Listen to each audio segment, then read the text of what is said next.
இரண்டாம் வருகை மிக மிக முக்கியமானது ஒரு காரியம் என்பதை நம்ம அறிந்திருக்கிறோம். குறிப்பாக இறுதி கால நிகழ்ச்சியில இயேசு கிறிஸ்துவின் இரண்டாம் வருகையை பற்றிய உபதேசம் மிகவும் முக்கியமானதாக அது காணப்படுகிறது. குறிப்பாக வேதத்தை முற்றிலுமாக நம்புகிற இறையியல் வல்லுநர்கள் அப்போ எல்லாருமே இயேசு கிறிஸ்துவின் இரண்டாம் வருகையை அவர்கள் என்ன செய்யறாங்க, நம்புறாங்க.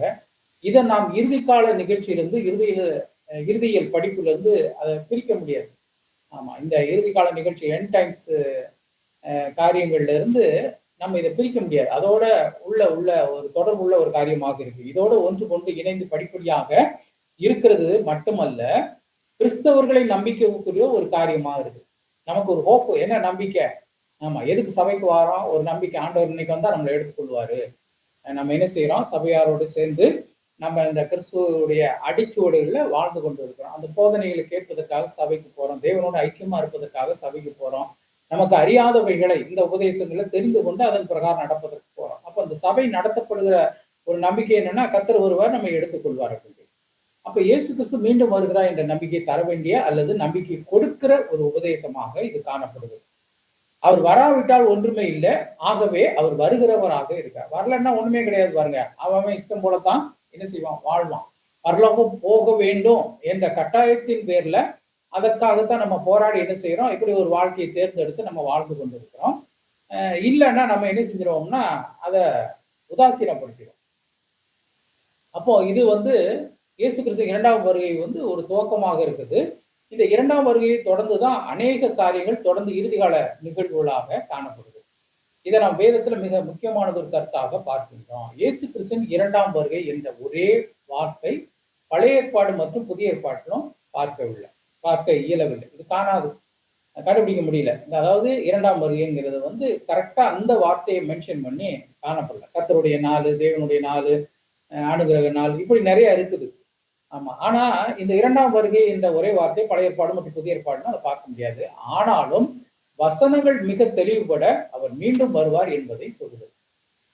அப்போஸ்தலர் நடவடிக்கை புத்தகத்துல அவர் மரித்து உயிர்த்தெழுந்த பிறகு அநேகருக்கு அவர் என்ன செஞ்சாரு, தன்னை திருஷ்டாந்தமாக வெளிப்படுத்திட்டு அவர் பரமேறுகிற போது, அந்த அப்போஸ்தலர் நடவடிக்கை 1வது அதிகாரம் 10-11 வசனங்களை பார்க்கிற போது, அவர் போகிற போது அவர்கள் வானத்தை அண்ணாந்து பார்த்து கொண்டிருக்கையில், கிட்டத்தட்ட ஒரு 500 பேருக்கு மேல அதை பார்த்து கொண்டு வந்திருக்கிறாங்க. வெண்மையான வஸ்திரம் தரித்தவர்கள் 2 பேர் அவர்கள் அருகே நின்று, கலிலேயராகிய மனுஷரே, நீங்கள் ஏன் வானத்தை அண்ணாந்து பார்த்து நிற்கிறீர்கள்? உங்களிடத்தினின்று வானத்துக்கு எடுத்துக்கொள்ளப்பட்ட இயேசுவானவர் எப்படி உங்கள் கண்களின் முன்பாக வானத்துக்கு எழுந்தருளி போனாரோ அப்படியே மறுபடியும் வருவார்கள் என்று நம்ம என்ன செய்கிறோம், வாசிக்கிறோம். எப்படி போனாரோ அப்படியே வருவார் என்று அதுல எழுதப்பட்டிருக்கு. அங்க தூதர்கள் சொன்னதாக சொல்லப்படுது. அப்ப கிறிஸ்துவானவர் மீண்டும் வருவார் என்று வேதம் கூறுகிறது. ஒருவேளை இரண்டாம் முறை அல்லது இயேசு கிறிஸ்து இரண்டாம் வருகை என்ற வார்த்தைகள் இல்லாவிட்டாலும் இது தெளிவு போட அவர் மீண்டும் வருவார் என்பதை நமக்கு என்ன செய்கிறது, அது வெளிப்படுத்து. எபிரேயர் எழுதின நிருபத்துல 9வது அதிகாரம் 28வது வசனத்துல, கிறிஸ்துவும் அநேகருடைய பாவங்களை சுமந்து தீர்க்கும்படிக்கு ஒரே தரம் பலியிடப்பட்டு தமக்காக காத்து கொண்டு இருக்கிறவர்களுக்கு ரட்சிப்பை அருளும்படி இரண்டாம் தரம் பாவம் இல்லாமல் தரிசனம் ஆவார் அப்படின்னு சொல்லி இந்த ஆக்கியம் எபிரேயருக்கு எழுதின அந்த நிருபத்தினுடைய ரைட்டர் ஆக்கியம் என்ன செய்கிறாரு, இதை வெளிப்படுத்துகிறார். அவர் ரட்சிப்பை தர வந்தார், இரண்டாம் முறை ஆளுகை செய்ய வருகிறார் அப்படின்னு சொல்லி. எப்படி முதலாவது வருகை தேவனுடைய நோக்கத்துல மிகவும் முக்கியமானதாக இருக்கிறதோ, அதை கிறிஸ்துவானவர் செய்து முடித்தாரோ, அதே போல இரண்டாம் முறையும் வேத திட்டத்தின்படி தேவனுடைய நோக்கத்தை நிறைவேற்றும்படியாக அவர் பூமிக்கு என்ன செய்வாரு, மீண்டும் வருவார். முதல்ல அவருக்கு சில ப்ரோக்ராம் வச்சிருந்தார், சில திட்டங்கள், அதை நிறைவேற்றும்படியாக வந்தார். அதுதான் மிஷன் அவருக்கு. இந்த பூமிக்கு வரணும், எல்லாருக்கும் ரட்சிப்பை கொடுப்பதற்கு அவர் ஒரே தரம் என்ன செய்ய விடணும், வழியாக வேண்டும். அதற்காக அவர் வந்தார் அந்த திட்டத்தின்படி. அப்புறம் தேவனுடைய நோக்கத்தை நிறைவேறும்படி அவர் பூமிக்கு மீண்டும் வருவார். என்ன நோக்கம் திருப்பி வருவதற்குன்னா அதுக்கு ஒரு பிளான் அங்க என்ன செய்யப்பட்டிருக்கு, பரத்துல எழுதப்பட்டிருக்கு. அந்த பிளான் பிரகாரம் அவர் வருவாரு. அந்த பிளானை மாற்றி அமைப்பதற்கு அதை ஒன்றும் மாற்றி அமைப்பதற்கு நமக்கு எந்த உரிமையும் கிடையாது. ஆண்டவர் வர்றது போறதெல்லாம் அவர் தீர்மானித்தது. நம்முடைய வாழ்க்கையிலுமே சில தீர்மானங்கள் அவர் தீர்மானித்ததுதான், அவருடைய தீர்மானத்தின்படி நடக்க. அதாவது உலகத்தில் உள்ள ஜீவராசிகள் எல்லாம் தேவனுடைய திட்டத்தின்படிதான் இருக்கிறது. ஆனா ரட்சிக்கப்பட்ட நமக்கு திட்டத்தோடு கூட ஒரு ஆயத்தத்தையும் வச்சிருக்கிறார். அதுக்காகத்தான், அந்த நோக்கத்துக்காகத்தான் அவர் திருப்பி வருகிறார். மட்டுமல்ல, இயேசு கிறிஸ்து கீழாக வானோர், பூலோகத்தோர், பூமியின் கீழானோர் எல்லாருடைய முழங்கால்களும் முழங்கும்படி செய்து முடங்கும்படி செய்து அவருடைய நாமத்தை ராஜாதி ராஜாவாக, கத்தாதி கத்தாவாக அவர் வைக்க இருக்கின்றார். இதுதான் அந்த நோக்கம். அப்ப இயேசு கிறிஸ்து இரண்டாம் வருகையை குறித்து இவ்விதமாகத்தான் பழைய ஏற்பாடு மற்றும் புதிய ஏற்பாட்டுல நாம் அதிகமான வசனங்களிலே என்ன செய்யறோம், பார்க்கிறோம். அடுத்தது, தேவனுடைய ராஜ்யத்திற்கும் இயேசு கிறிஸ்துவனுடைய இரண்டாம் வருகைக்கும் உள்ள சம்பந்தம் குறித்து பார்ப்போம். தேவனுடைய ராஜ்யம் ஏற்கனவே முதல்ல ஒரு அறிமுகம் பார்த்தோம். தேவனுடைய ராஜ்யம்னா என்னைக்கு ரசிக்கப்பட்டோமோ அன்னைக்கு தேவனுடைய ராஜ்யம் நமக்குள்ள வந்துருச்சு. ஆமா, அது கண்டினியூஸ் ப்ராசஸ். அதனாலதான் ஆண்டவர் சொல்றார், முடிவு வரையும் தான் நிலைநிற்பவனே ரசிக்கப்படுவான். அப்போ இந்த ராஜ்யத்தினுடைய அந்த சுவிசேஷம் நமக்கு கிடைச்ச உடனே நம்ம என்ன செய்யறோம், கர்த்தருடைய ராஜ்யத்துக்குள்ள கடந்து வந்துடுறோம். ரட்சிப்பு அடைஞ்ச உடனே வரோம். அதுலதான் நம்ம என்ன செய்யறோம், பிராக்டிஸ் ஒவ்வொரு நாளும் இந்த வேத வசனங்களின் பிரகாரம் நம்ம அபியாசத்துக்குள்ளாக இருக்கிறோம். அப்போ தேவனுடைய ராஜ்யத்துக்கும் இயேசு கிறிஸ்துவனுடைய இரண்டாம் முறை வருவதற்கும் ஏதோ சம்பந்தம் இருக்கிறது என்றுதான் வேதம் சொல்லுகிறது, தெளிவுபடுத்துகிறது. அந்த சம்பந்தத்தை குறித்து நாம் இப்போது சுருக்கமாக பார்க்கும்பொழுது, எப்படி இயேசு கிறிஸ்துவானவர் முதலாவது முறை சிலுவையில மரித்து ரட்சிப்பை மக்களுக்கு கொடுத்து தேவ திட்டத்தை நிறைவேற்றி முடித்தாரோ, அதே போல இயேசு கிறிஸ்துவின் இரண்டாம் வருகையும் இருக்க போகுது. அதுல சில பிளான், சில திட்டங்கள், நோக்கங்களை தேவன் வைத்திருக்கிறார். அது இயேசு கிறிஸ்துவின் 1000 வருட அரசாட்சியாக இருக்கிறது. தேவனுடைய ஆட்சியை பூமியிலே அவர் செய்ய இருக்கிறார். முதலாவது ரட்சிப்பை கொடுக்க வந்தார், அப்பொழுது ஆளுகை செய்ய வரப்போகின்றார். அதற்கு பின்பு நியாய தீர்ப்பெல்லாம் இருக்க போகிறது. ஆனாலும் அவருடைய இரண்டாம் வருகையின் தொடர்பாக 1000 வருட அரசாட்சி என்ன செய்கிறது இருக்குது. அது ஒண்ணு தொடர்ச்சியாக உள்ளது. ரகசியமாக வருவாரு, கர்த்தருக்குள்ள இருக்கிறவர்களை கொண்டு போயிடுவாரு, கர்த்தருக்குள்ள மரித்தவர்களை எடுத்துட்டு போயிடுவாரு. அதுக்கப்புறம் பகிரங்கமா அவர்களோட திருப்பி இந்த பூமியை என்ன செய்வார், 1000 வருடம் அரசாளுவார். அதற்கப்புறம் தான் நியாய தீர்ப்பு, வெள்ளை சிங்காசன அங்க ஜட்ஜ்மெண்ட் என்ன செய்கிறது, நியாய தீர்ப்பு காணப்படுகிறது. இது நம்முடைய நம்பிக்கை. நம்ம என்ன நம்புறோமோ அந்த நம்பிக்கைக்கு ஏற்றார் போலதான் இங்க இந்த ஆக்கியம் எழுதியிருக்கிறாரு. முக்கியமாக இது பெந்தைகோஸ்தே மார்க்கத்தார் நம்பிக்கை. பெந்தைகோஸ்தே மார்க்கத்தாலும் சிலர் வித்தியாசமான நம்பிக்கை எல்லாம் வைத்திருக்கிறாங்க. நம்ம நம்பக்கூடிய உபதேசங்கள் இதுதான். இதுக்கு ஆதாரமாக வேத சான்றுகள் இருப்பதை எடுத்துக்காட்டி தான் இந்த தொகுப்பு நமக்கு என்ன செய்வதற்கு கொடுக்கப்பட்டது. அப்போ தேவனுடைய ராஜ்யத்தை குறித்து சில விளக்கங்களை முதலாவது தெரிந்து வைத்திருக்க வேண்டியது ரொம்ப அவசியம். தேவனுடைய ராஜ்யம்னா என்ன அப்படின்னு யாராவது கேட்டா நம்ம என்ன சொல்றது?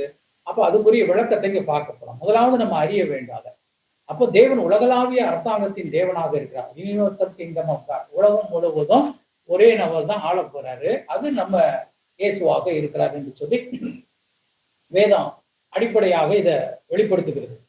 ஆமா, அப்போ அவர் உலகளாவிய ராஜ்யத்தினுடைய தேவனாக இருக்கிறார். ஏனெனில் தேவன் சர்வ வல்லமை உள்ள சிருஷ்டிகர். அவர் இந்த முழு உலகத்தையும் ஆளுகிறவர். தம்முடைய கட்டுப்பாட்டுல அவர் வைத்திருக்கிறார். சரியா? வேதம் என்ன சொல்றது? நட்சத்திரங்களை பெயர் சொல்லி அழைக்கிற தேவன், அதனுடைய இலக்கங்களை பெயர் சொல்லி அழைக்கிறார். அப்போ சர்வ வல்லமையுடையவர் அவருடைய கட்டுப்பாட்டுல இதெல்லாம் வைத்திருக்கிறார். ஆண்டவரே கேட்கிறாரு, மாம்சமான யாவருக்கும் தேவனாகிய கர்த்தர்னா என்னால் செய்ய முடியாத அதிசயமான காரியம் உண்டோ அப்படின்னு அவரே நம்மளை பார்த்து கேட்கிறாரு. அவரால் செய்ய முடியாது கிடையாது. செங்கடலை பழக்கிறது, யோர்தான நிலைகுலைச்சல், இதெல்லாம் அவருக்கு லேசான காரியம். நம்முடைய பார்வையில இதெல்லாம் கிரகிக்க முடியாது, எண்ணி முடியாது, ஆராய்ந்து முடியாத காரியங்களாக அது காணப்படும். நம்ம புத்தி கெட்டாததாக அதெல்லாம் இருக்கிறது. ஆனா அவருக்கு அது சர்வசாதாரணம். அதனாலதான் பலத்தினாலும் அல்ல, பராக்கிரமத்தினாலும் அல்ல, என்னுடைய ஆவியினாலே ஆகும் அப்படிங்கிறார். இந்த செங்கடல் பிளந்ததை குறித்து பார்க்கும்போது வேத வசனம் என்ன சொல்லுதுன்னா, அங்க அவங்க பாட்டு பாடும்போது என்ன சொல்லி பாடுறாங்கன்னா, உங்களுடைய நாசி சுவாசத்தினால் ஜலம் என்ன செய்ததான் குவிந்து நின்றது. ஆண்டவருடைய மூக்குல வர்ற காத்துனால அந்த செங்கடல பிளந்து ஜலம் என்ன செஞ்சான், குவிந்து நின்றதாக சொல்லப்படுது. அப்ப அவர் மூக்குல வர்ற காத்துக்கு இவ்வளவு வல்லமைனா, அவருடைய வார்த்தைகளுக்கு, அவருடைய ஒவ்வொரு கிரியைகளுக்கும் எவ்வளவு வல்லமை இருக்கும்.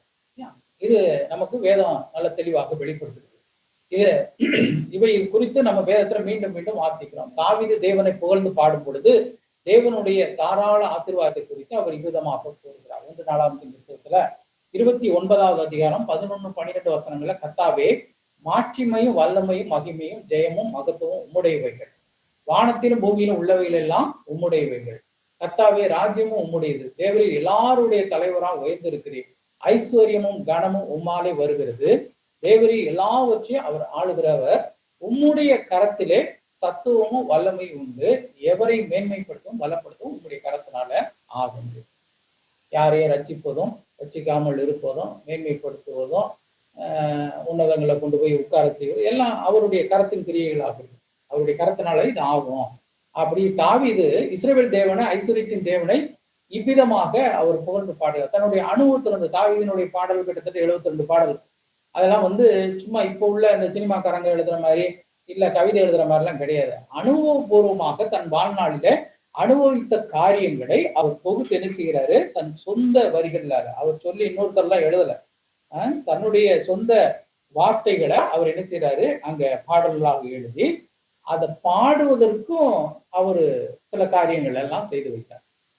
அதுக்கு ஒரு ஸ்கொயர் வச்சிருந்தாரு, இன்ஸ்ட்ருமெண்ட், இந்த இன்ஸ்ட்ருமெண்ட்ல இதை வாசிக்கணும் அப்படின்னு சொல்லி சாதாரணமா ஆடு மேய்ச்சிக்கிட்டு இருந்தவர் தான். ஆமா, அவர் ஒன்றும் பெரிய ராஜா குடும்பத்துல பிறக்கல, இல்ல ஒரு இசையமைப்பாளர் வீட்டுல எல்லாம் அவர் பிறக்கல. அவர் பிறந்தது ஆடு மேய்க்கும் போது பாட்டு படிச்சிருக்காரு. அந்த பாடல்களுக்கு அவர் கையில அன்றைக்கு என்ன வாத்தியம் இருந்ததோ அதை வைத்து அவர் வாசித்திருக்கிறாரு. தொடர்ந்து அவர் இதை பிராக்டிஸ் பண்ணி பண்ணி கடைசியில இந்த அளவுக்கு அவர் உயர்ந்திருந்தார் கர்த்தரை பாடுவதில். ஆமா, சங்கீதம் 103:19 வாசிக்கும் போது கர்த்தர் வானங்களை தம் சிங்காசனத்தை ஸ்தாபித்தார், அவருடைய ராஜரிகம் சர்வத்தை ஆளுகிறது என்று வாசிக்கிறோம். அதே போல தானியேல் நேபுகாத்நேச்சாரின் அனுபவத்தை குறித்து அவர் சொல்லும் போது என்ன சொல்றாரு, தானியேல் புத்தகம் 4வது அதிகாரம் 17வது வசனத்துல, உன்னதமானவர் மனுஷருடைய ராஜ்யத்துல ஆளுகை செய்து தமக்கு சித்தமானவனுக்கு அதை கொடுத்து மனுஷனின் தாழ்ந்தவனையும் அதன் மேல் அதிகாரி ஆக்குகிறார் என்று நரஜீவன்கள் அறியும்படிக்கு காவலாளர்களின் தீர்ப்பினாலே எந்த காரியமும் பரிசுத்தவான்கள் மொழியினாலே இந்த விசாரணையும் தீர்மானிக்கப்பட்டது என்றான் என்று அங்க வாசிக்க முடியும். 4வது அதிகாரம் தானியேல்ல இந்த காரியங்களை குறித்து இருக்கு. இவங்க எல்லாம் என்ன செஞ்சாங்கன்னா தனிப்பட்ட முறையில கர்த்தரை என்ன செய்தார்கள், அவர்கள் ருசித்து தங்களுடைய அனுபவங்கள் கர்த்தரை குறித்து அந்த வெளிப்பாடுகளை எழுதினாங்க. அதுலதான் தீர்க்க தரிசனமான காரியங்களும் கடந்து வருகிறது. இவ்விதமாக தேவனுடைய ராஜ்யத்தை குறித்து அவருடைய ஆளுகையை குறித்து வேத வசனங்கள் அதிகமாக கூறுகின்றன. இன்னும் தானியேல் புத்தகம் 4வது அதிகாரம் 25வது வசனத்தை இந்த காரியத்தை வாசித்து நம்ம பார்க்கிறோம். உன்னதமானவர் மனுஷனுடைய ராஜ்யத்தில் ஆளுகை செய்து தமக்கு சித்தமாய் இருக்கிறவனுக்கு அதை கொடுக்கிறார். யாருக்கு அவருக்கு என்ன சித்தமா இருக்குதோ, அவர் என்ன விருப்பம் கொள்கிறாரோ அவருக்கு அதை கொடுக்கிறாரு என்பதை நாம் அறிந்து கொள்ளும் மட்டும் நம்முடைய பேர்ல கடந்து போக வேண்டும், உம்முடைய பேரிலே கடந்து போக வேண்டும் என்று தானியேல் நேபுகாத்நேச்சாரின் சொப்பனத்திற்கு விளக்கத்தை கொடுக்கிறார். ஆம், தேவன் எல்லாவற்றையும் அவர் ஆளுகிறவர், தாம் விரும்புகிறபடி ஆளுகிறவர். 4ஆம் தேதி ஜூன் 4ஆம் தேதி நம்ம நாட்டினுடைய தலையெடுத்து தெரியும். அப்போ அவர் யாரை வைக்கணும்னு சித்தமா இருக்கிறாரோ அவன் தான் என்ன செய்வாரு, கொண்டு வந்து வைப்பாரு.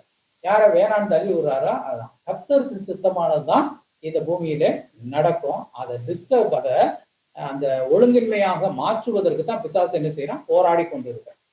அப்போ அவருக்கு சித்தமானவர்களுக்கு ஆளுகையை கொடுக்கிறவர் என்றெல்லாம் சொல்லப்படுகிறதை பார்க்கிறோம். அவர் இந்த பூமி எங்கிலும் எல்லா ஜனங்கள் மீதும் ஆளுகையுடைய தேவனாக அவர் காணப்படுகிறார். எல்லாம் அவருக்கு கீழே தான் இருக்கு, அவருடைய கண்ட்ரோல்ல தான் இருக்குது. அப்புறம் ஏன் பூமி இப்படி இருக்குது, ஏன் இந்த பிரச்சனை எல்லாம் நடக்குது அப்படின்னு சொல்லி இந்த கொஸ்டின்ஸ் எல்லாம் நமக்கு நிறைய பேருக்கு வரும். வேதாம கல்லூரியில நான் பாடம் நடத்தும் போது நான் கேட்கக்கூடிய கேள்வி, ஏன் உயர்வு தாழ்வு மனுஷன் இடத்துல காணப்படுகிறது? ஒரு 30 வருஷத்துக்கு முன்னாடி ஒரு நடிகர் அவர் கிறிஸ்தவர். அவர் சொன்னாரு, இந்த மாதிரி கிறிஸ்துமஸ் நான் கொண்டாட மாட்டேன். ஏன்னு கேட்டா அன்றைக்கு எத்தனை ஆயிரக்கணக்கான குழந்தைகள் ஆண்டவர் பிறந்த அந்த சூழ்நிலையில வெட்டப்பட்டார்கள் அப்படின்னு சொல்லி, அதனால அதை நம்ம கொண்டாடுறதுக்கு அதுல என்ன இருக்கு அப்படின்னு அவர் சொல்வார். அதே நடிகர் இப்ப அவருக்கு வயசாயிடுச்சு. இப்ப யூடியூப்ல அவர் பேசும்போது அவர் சொல்றாரு, பணம் கொடுத்து யார் யார் கிறிஸ்தவனை மாத்துறாங்க, எங்கேயுமே கிடையாது.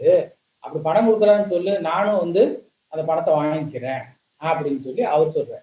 அவர் இப்ப கொஞ்சம் வைராக்கியமா இருக்கிறார். அன்றைய காலகட்டத்துல அறியாமை. ஆமா, இந்த பூமியில அவரு எல்லா ஜனங்கள் மீதும் ஆளுகையுடைய தேவனாக இருக்கிறார். அன்றைக்கு பிள்ளைகள் வெட்டப்படணுங்கிறது தீர்மானம். அது பிசாசு ஏறி விடுறான். இயேசு கிறிஸ்து எப்படியாவது என்ன செய்யக்கூடாது, வளரக்கூடாது, அவர் வளர்ந்து அங்க சிலுவையில போய் மறிச்சு உயிரோட எழுந்துடக்கூடாது, ஜனங்களுக்கு ரட்சிப்பை கொடுத்துடக்கூடாதுன்னு பிசாசு அந்த சிறுபிள்ளையிலே வெட்டின்னு சொல்லி அங்க அந்த எம்பரரை ஏவி இதெல்லாம் நடந்தது. அதனால நம்ம அதை குறித்து ஒன்று சொல்ல முடியாது. பரலோகத்துல சில டிராமா நடக்கும். ஆமா, யோபு சரித்திரத்தை பார்க்கும்போது பரலோகத்துல ஒரு டிராமா என்ன செய்து நடக்குது. அது யோபுக்கு புரியல. யோபுக்கு புரியாம தான் அவர் அங்கலாய்க்கிறார். ஆனா அங்க தேவனுடைய சித்தம் மட்டும்தான் நடக்கும். ஆண்டவர் என்ன சொல்றாரு, நீ போ சோதி எல்லாம் செய்யு. ஆனா அவன் ஜீவன் என்ன செய்யக்கூடாது, கை வைக்கக்கூடாது. அப்ப ஜீவனுக்கு அதிபதி யாரு? கர்த்தர் தான். ஒரு மனுஷன் வந்து உயர்த்துவதும் தாழ்த்துவதும் அவர் தான். ஒரு மனுஷன் பிறப்பதும் மடிவதும் கர்த்தருடைய கருத்துல தான் இருக்கு. ஜீவனுக்கு அதிபதியாக அவர் இருக்கிறார். சர்வ வல்லமை பிறந்த தேவனாக இருக்கிறார். இதே மாதிரி இந்த கர்த்தருடைய ஆவிக்குரிய ராஜ்யத்தை குறித்து லூக்கா 17:21 பார்க்கும்போது, இதோ தேவனுடைய ராஜ்யம் உங்களுக்குள்ள இருக்கிறது என்றார். ஆண்டவரே சொல்றார் பூமியில இருந்த நாட்கள்ல. அப்ப இயேசு கிறிஸ்து தேவனுடைய ராஜ்யம் இதோ இங்கே இருக்கிறது அங்கே இருக்குது என்று சொன்னால் நீங்கள் அவ்வாறு தேட வேண்டிய அவசியம் இல்லை. அது தேவ ராஜ்யம் உங்களுக்குள்ளே இருக்கிறதுன்னு சொல்றார். இது ஆவிக்குரிய தேவ ராஜ்யத்தை குறிக்கிறது இல்லையா? தேவனுடைய ராஜ்யம் என்பதை குறித்து நம்ம பார்த்து கொண்டு இருக்கிறோம். தேவனுடைய ராஜ்யம் என்பது விருப்பமாக அவருக்கு கீழ்ப்படுகிறவர்களுக்கு, அதை போல அவருக்கு கீழ்ப்படிந்து செல்லுகிற தேவ தூதர்களை சேர்த்து குறிக்கிறதாகவும் இது காணப்படுது. யாரெல்லாம் ஆண்டவரை ஏற்றுக்கொண்டு அவருக்கு கீழ்ப்படிந்து நடக்கிறார்களோ அவங்க எல்லாம் தேவ ராஜ்யத்துக்குள்ள என்ன செய்யறாங்க, இருக்கிறாங்க. ஏன்னா இவ தேவ ராஜ்யம்ங்கிறது வந்து அந்த தாவீதின் ராஜ்யத்தை என்ன செய்வாரு, ஸ்தாபிப்பார்னு சொல்லும் போது அப்ப உலகம் முழுவதும் அவர் ஆளுகை, உலகம் முழுவதும் அவர் கீழ்ப்பட்டதாக என்ன செய்யப்படும், காணப்படும். அதைத்தான் இங்க ஆவிக்குரிய ரீதியில எந்தெந்த மனுஷன்லாம் அவர் கீழ்ப்படுகிறார்களோ அவங்க எல்லாம் தேவ ராஜ்யத்துக்குள்ள இருக்கிறாங்க. தேர்ந்தெடுக்கப்பட்ட, அதாவது ரட்சிக்கப்பட்ட தேவ பிள்ளைகள் இந்த ஆவிக்குரிய தேவ ராஜ்யத்துக்குள்ள அவங்க என்ன செய்யறாங்க, இருக்கிறார்கள். தேவன் இந்த உலகம் முழுவதையும் ஆண்டு கொண்டிருந்தாலும் இந்த ஆவிக்குரிய தேவனுடைய ராஜ்யம் என்பது குறிப்பிட்ட மக்களுக்கே அது என்ன செய்கிறது, உரியதாக இருக்கு. குறிப்பிட்ட மக்களுக்கு உரியதாக காணப்படுது. தானாகவே இயேசுவை ஏற்றுக்கொண்டு அவரை சொந்த ரட்சகராக ஏற்றுக்கொண்ட ஜனங்களுக்கும், அதே போல ரட்சிக்கப்பட்ட யூதர்களுக்கும் புறஜாதியாருக்கும், யாரெல்லாம் புறஜாதியாராக இருந்து நம்மை போல உள்ளவர்கள் விசுவாசத்துல அவரை ஏற்றுக்கொண்டார்களோ அவர்களுக்கு ஆவிக்குரிய தேவனுடைய ராஜ்யம் சொந்தமாக இருக்கிறது. விருப்பப்பட்டு இல்லையா? பரலோக ராஜ்யம் பலவந்தத்துக்குரியதில்ல, பலவந்தம் பண்ணுகிறவர்கள் அதை பிடித்துக் கொடுக்கிறார்கள். எனக்கு பரலோக ராஜ்யம் ஐயா வேணும் அப்படிங்கிறவன் நான் பிடிச்சுக்கிறேன். ஆமா, யாரையாவது பலவந்தம் படுத்தி நீ வா இயேசு கிறிஸ்துவ வணங்கு ஏற்றுக்கொள்ளு பரலோகத்துக்கு போயிடலாம் அப்படின்னு சொன்னா அது நடக்காத காரியம். அது வந்து கொஞ்ச நாள் வேணா இருப்பாங்க, அப்புறம் காணாம போயிடுவாங்க. அப்போ இது மட்டுமல்ல, இனி வருகிற தேவனுடைய ராஜ்யமாகவும் இது இருக்கிறது. யாரெல்லாம் இப்பொழுது தேவனுடைய ராஜ்யத்துல ஆவிக்குரிய இந்த ராஜ்யத்துல வாழ்கிறார்களோ அவங்க எதிர்காலத்திலும் தேவனுடைய ராஜ்யத்தில் நிச்சயமாக பிரவேசிப்பார்கள் என்பது உண்மை. இப்ப ஆவிக்குரிய ரீதியில நம்ம தேவனுடைய ராஜ்யத்துக்குள்ள வாழுகிறவர்களாக காணப்பட வேண்டும். அப்படி இருந்தா தான் எதிர்காலத்துல வரக்கூடிய அந்த தேவனுடைய ராஜ்யத்துக்குள்ள நாமும் என்ன செய்யறோம், பிரவேசிக்கிறவர்களாக காணப்படுவோம். புதிய ஏற்பாட்டுல தேவனுடைய ராஜ்யத்தில் இருக்கிறவர்கள் என்பது ரட்சிக்கப்பட்டவர்கள், பரிசுத்த தேவதூதர்களுக்கு மட்டும் பொருத்தமாக இருக்கிறது அல்லது அவர்களை மாத்திரமே குறிக்கிறது என்பதை நம்ம தெரிந்து கொள்ள வேண்டும். தேவனுடைய ராஜ்யம்னா மத்த எல்லாரும் கிடையாது. ஆவிக்குரிய தேவனுடைய ராஜ்யங்கிறது வந்து ரட்சிக்கப்பட்டவங்க, பரிசுத்த தேவதூதர்கள், இதெல்லாம் அதுக்குள்ள அடங்கக்கூடியதா இருக்கு. அப்ப தேவனுடைய ராஜ்யம் யாருக்கு சொந்தமானது என்றால் ரட்சிக்கப்பட்டவர்களுக்கு. நம்ம ரட்சிக்கப்பட்டிருக்கோமா, இதை நம்ம யோசித்து பார்க்கணும். சரியா? ஆண்டவர் எதுக்கு இந்த பூமிக்கு வந்தாரு? இழந்து போனதை தேடவும் ரட்சிக்கவும் வந்தாரு. எதை இழந்து போனாரு? தேவனோடு உள்ள ஐக்கியம் இந்த ஜனங்கள்கிட்ட இருக்கணும். அதை வந்து இழந்து போனார். இவன் கீழ்ப்படியாதனால அதை இழந்து போனாரு. அதுக்கப்புறம் அதை தேடவும் ரட்சிக்கவும் காப்பாற்றவும் அவர் வந்தார் என்று சொல்லுது. அப்போ நம்ம ரட்சிக்கப்பட்டிருக்கோமா? இயேசு கிறிஸ்து சொந்த ரட்சகராக ஏற்றுக்கொண்டிருக்கிறோமா? அவருடைய அடிச்சுவடுகளில் அனுதினம் வாழ்கிறோமா? அவரோட ஐக்கியமா இருக்கிறோமா? அவருடைய வார்த்தைகளை வாசிக்கிறோமா? அவரோட தொடர்புல இருக்கிறோமா? இதெல்லாம் நம்ம பார்த்து நம்ம கேட்கக்கூடிய ஒரு கேள்வியா இருக்கும். இன்னைக்கு இப்ப இருக்கு, நேற்று ஞாயிற்றுக்கிழமை கண்டிப்பா ஆலயத்துக்கு போயிருப்போம், ஆராய்ச்சிருப்போம், துதிச்சிருப்போம், ஜெபம் பண்ணியிருப்போம்.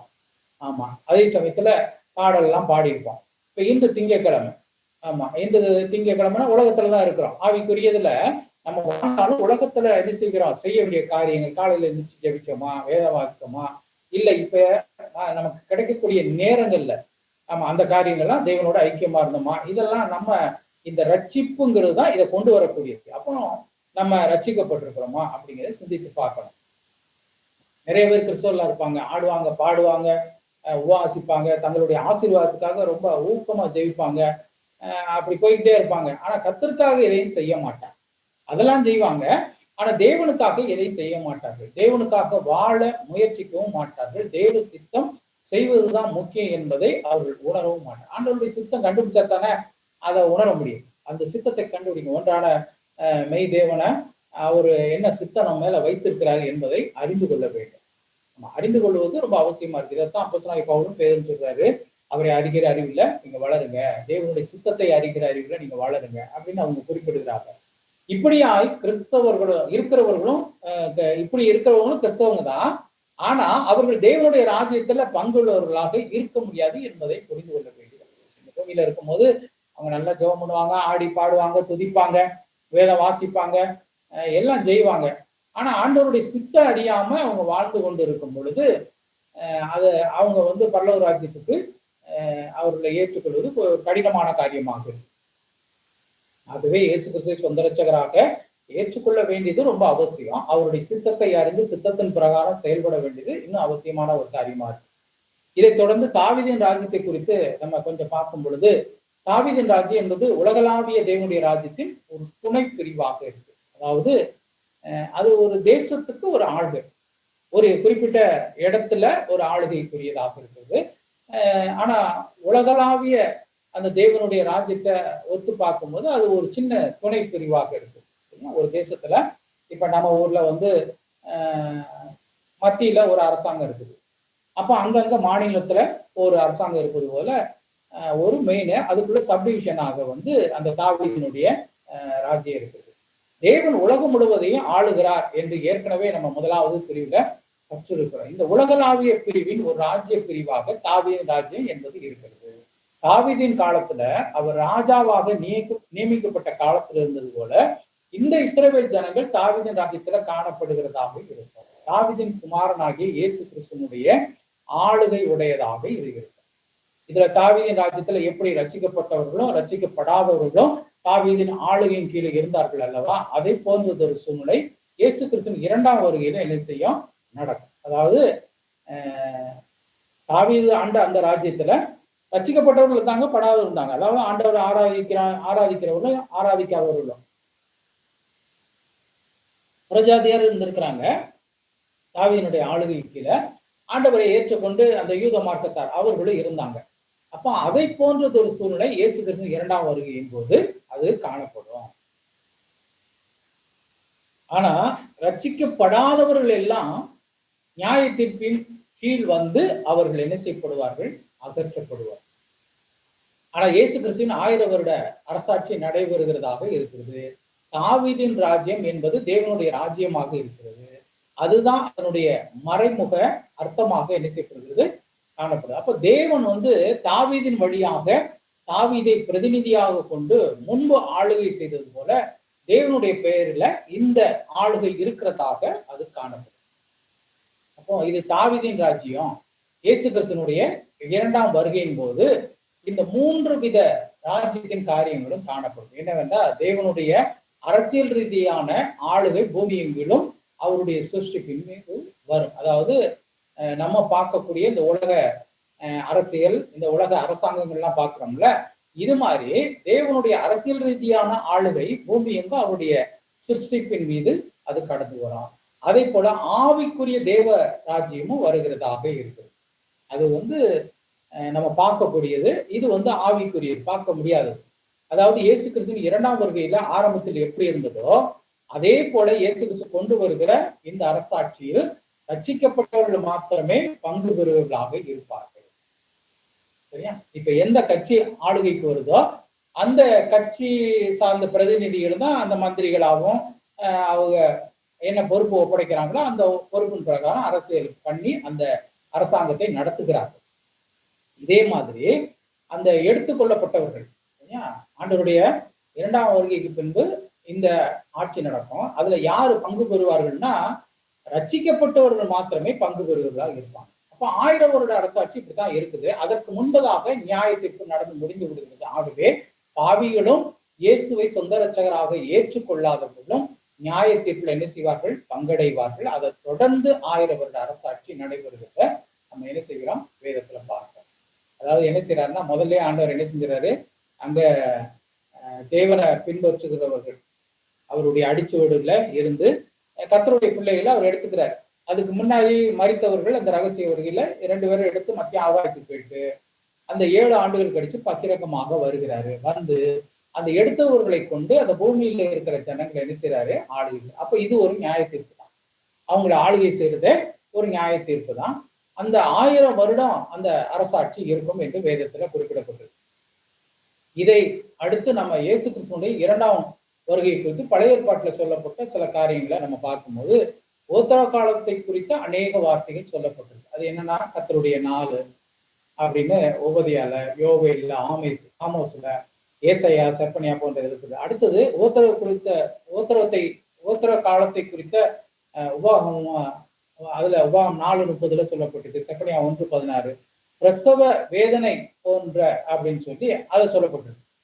ஆமா, அது அந்த நாள் எப்படி இருக்குமா, பிரசவ வேதனை போன்று இருக்கும் அப்படின்னு சொல்லி. அதுக்கப்புறம் மிகப்பெரிய அழிவு காலத்தை குறித்து உபாகமத்திலே சொல்லப்பட்டிருக்கு. அழிவு காலம் என்று சொல்லப்பட்டிருக்கு. அப்புறம் கர்த்தருடைய கோபத்தின் நாள், ஆண்டவருடைய கோபத்தின் நாளாக இது காணப்படும் அப்படின்னு செப்பனியால சொல்லப்பட்டிருக்கு.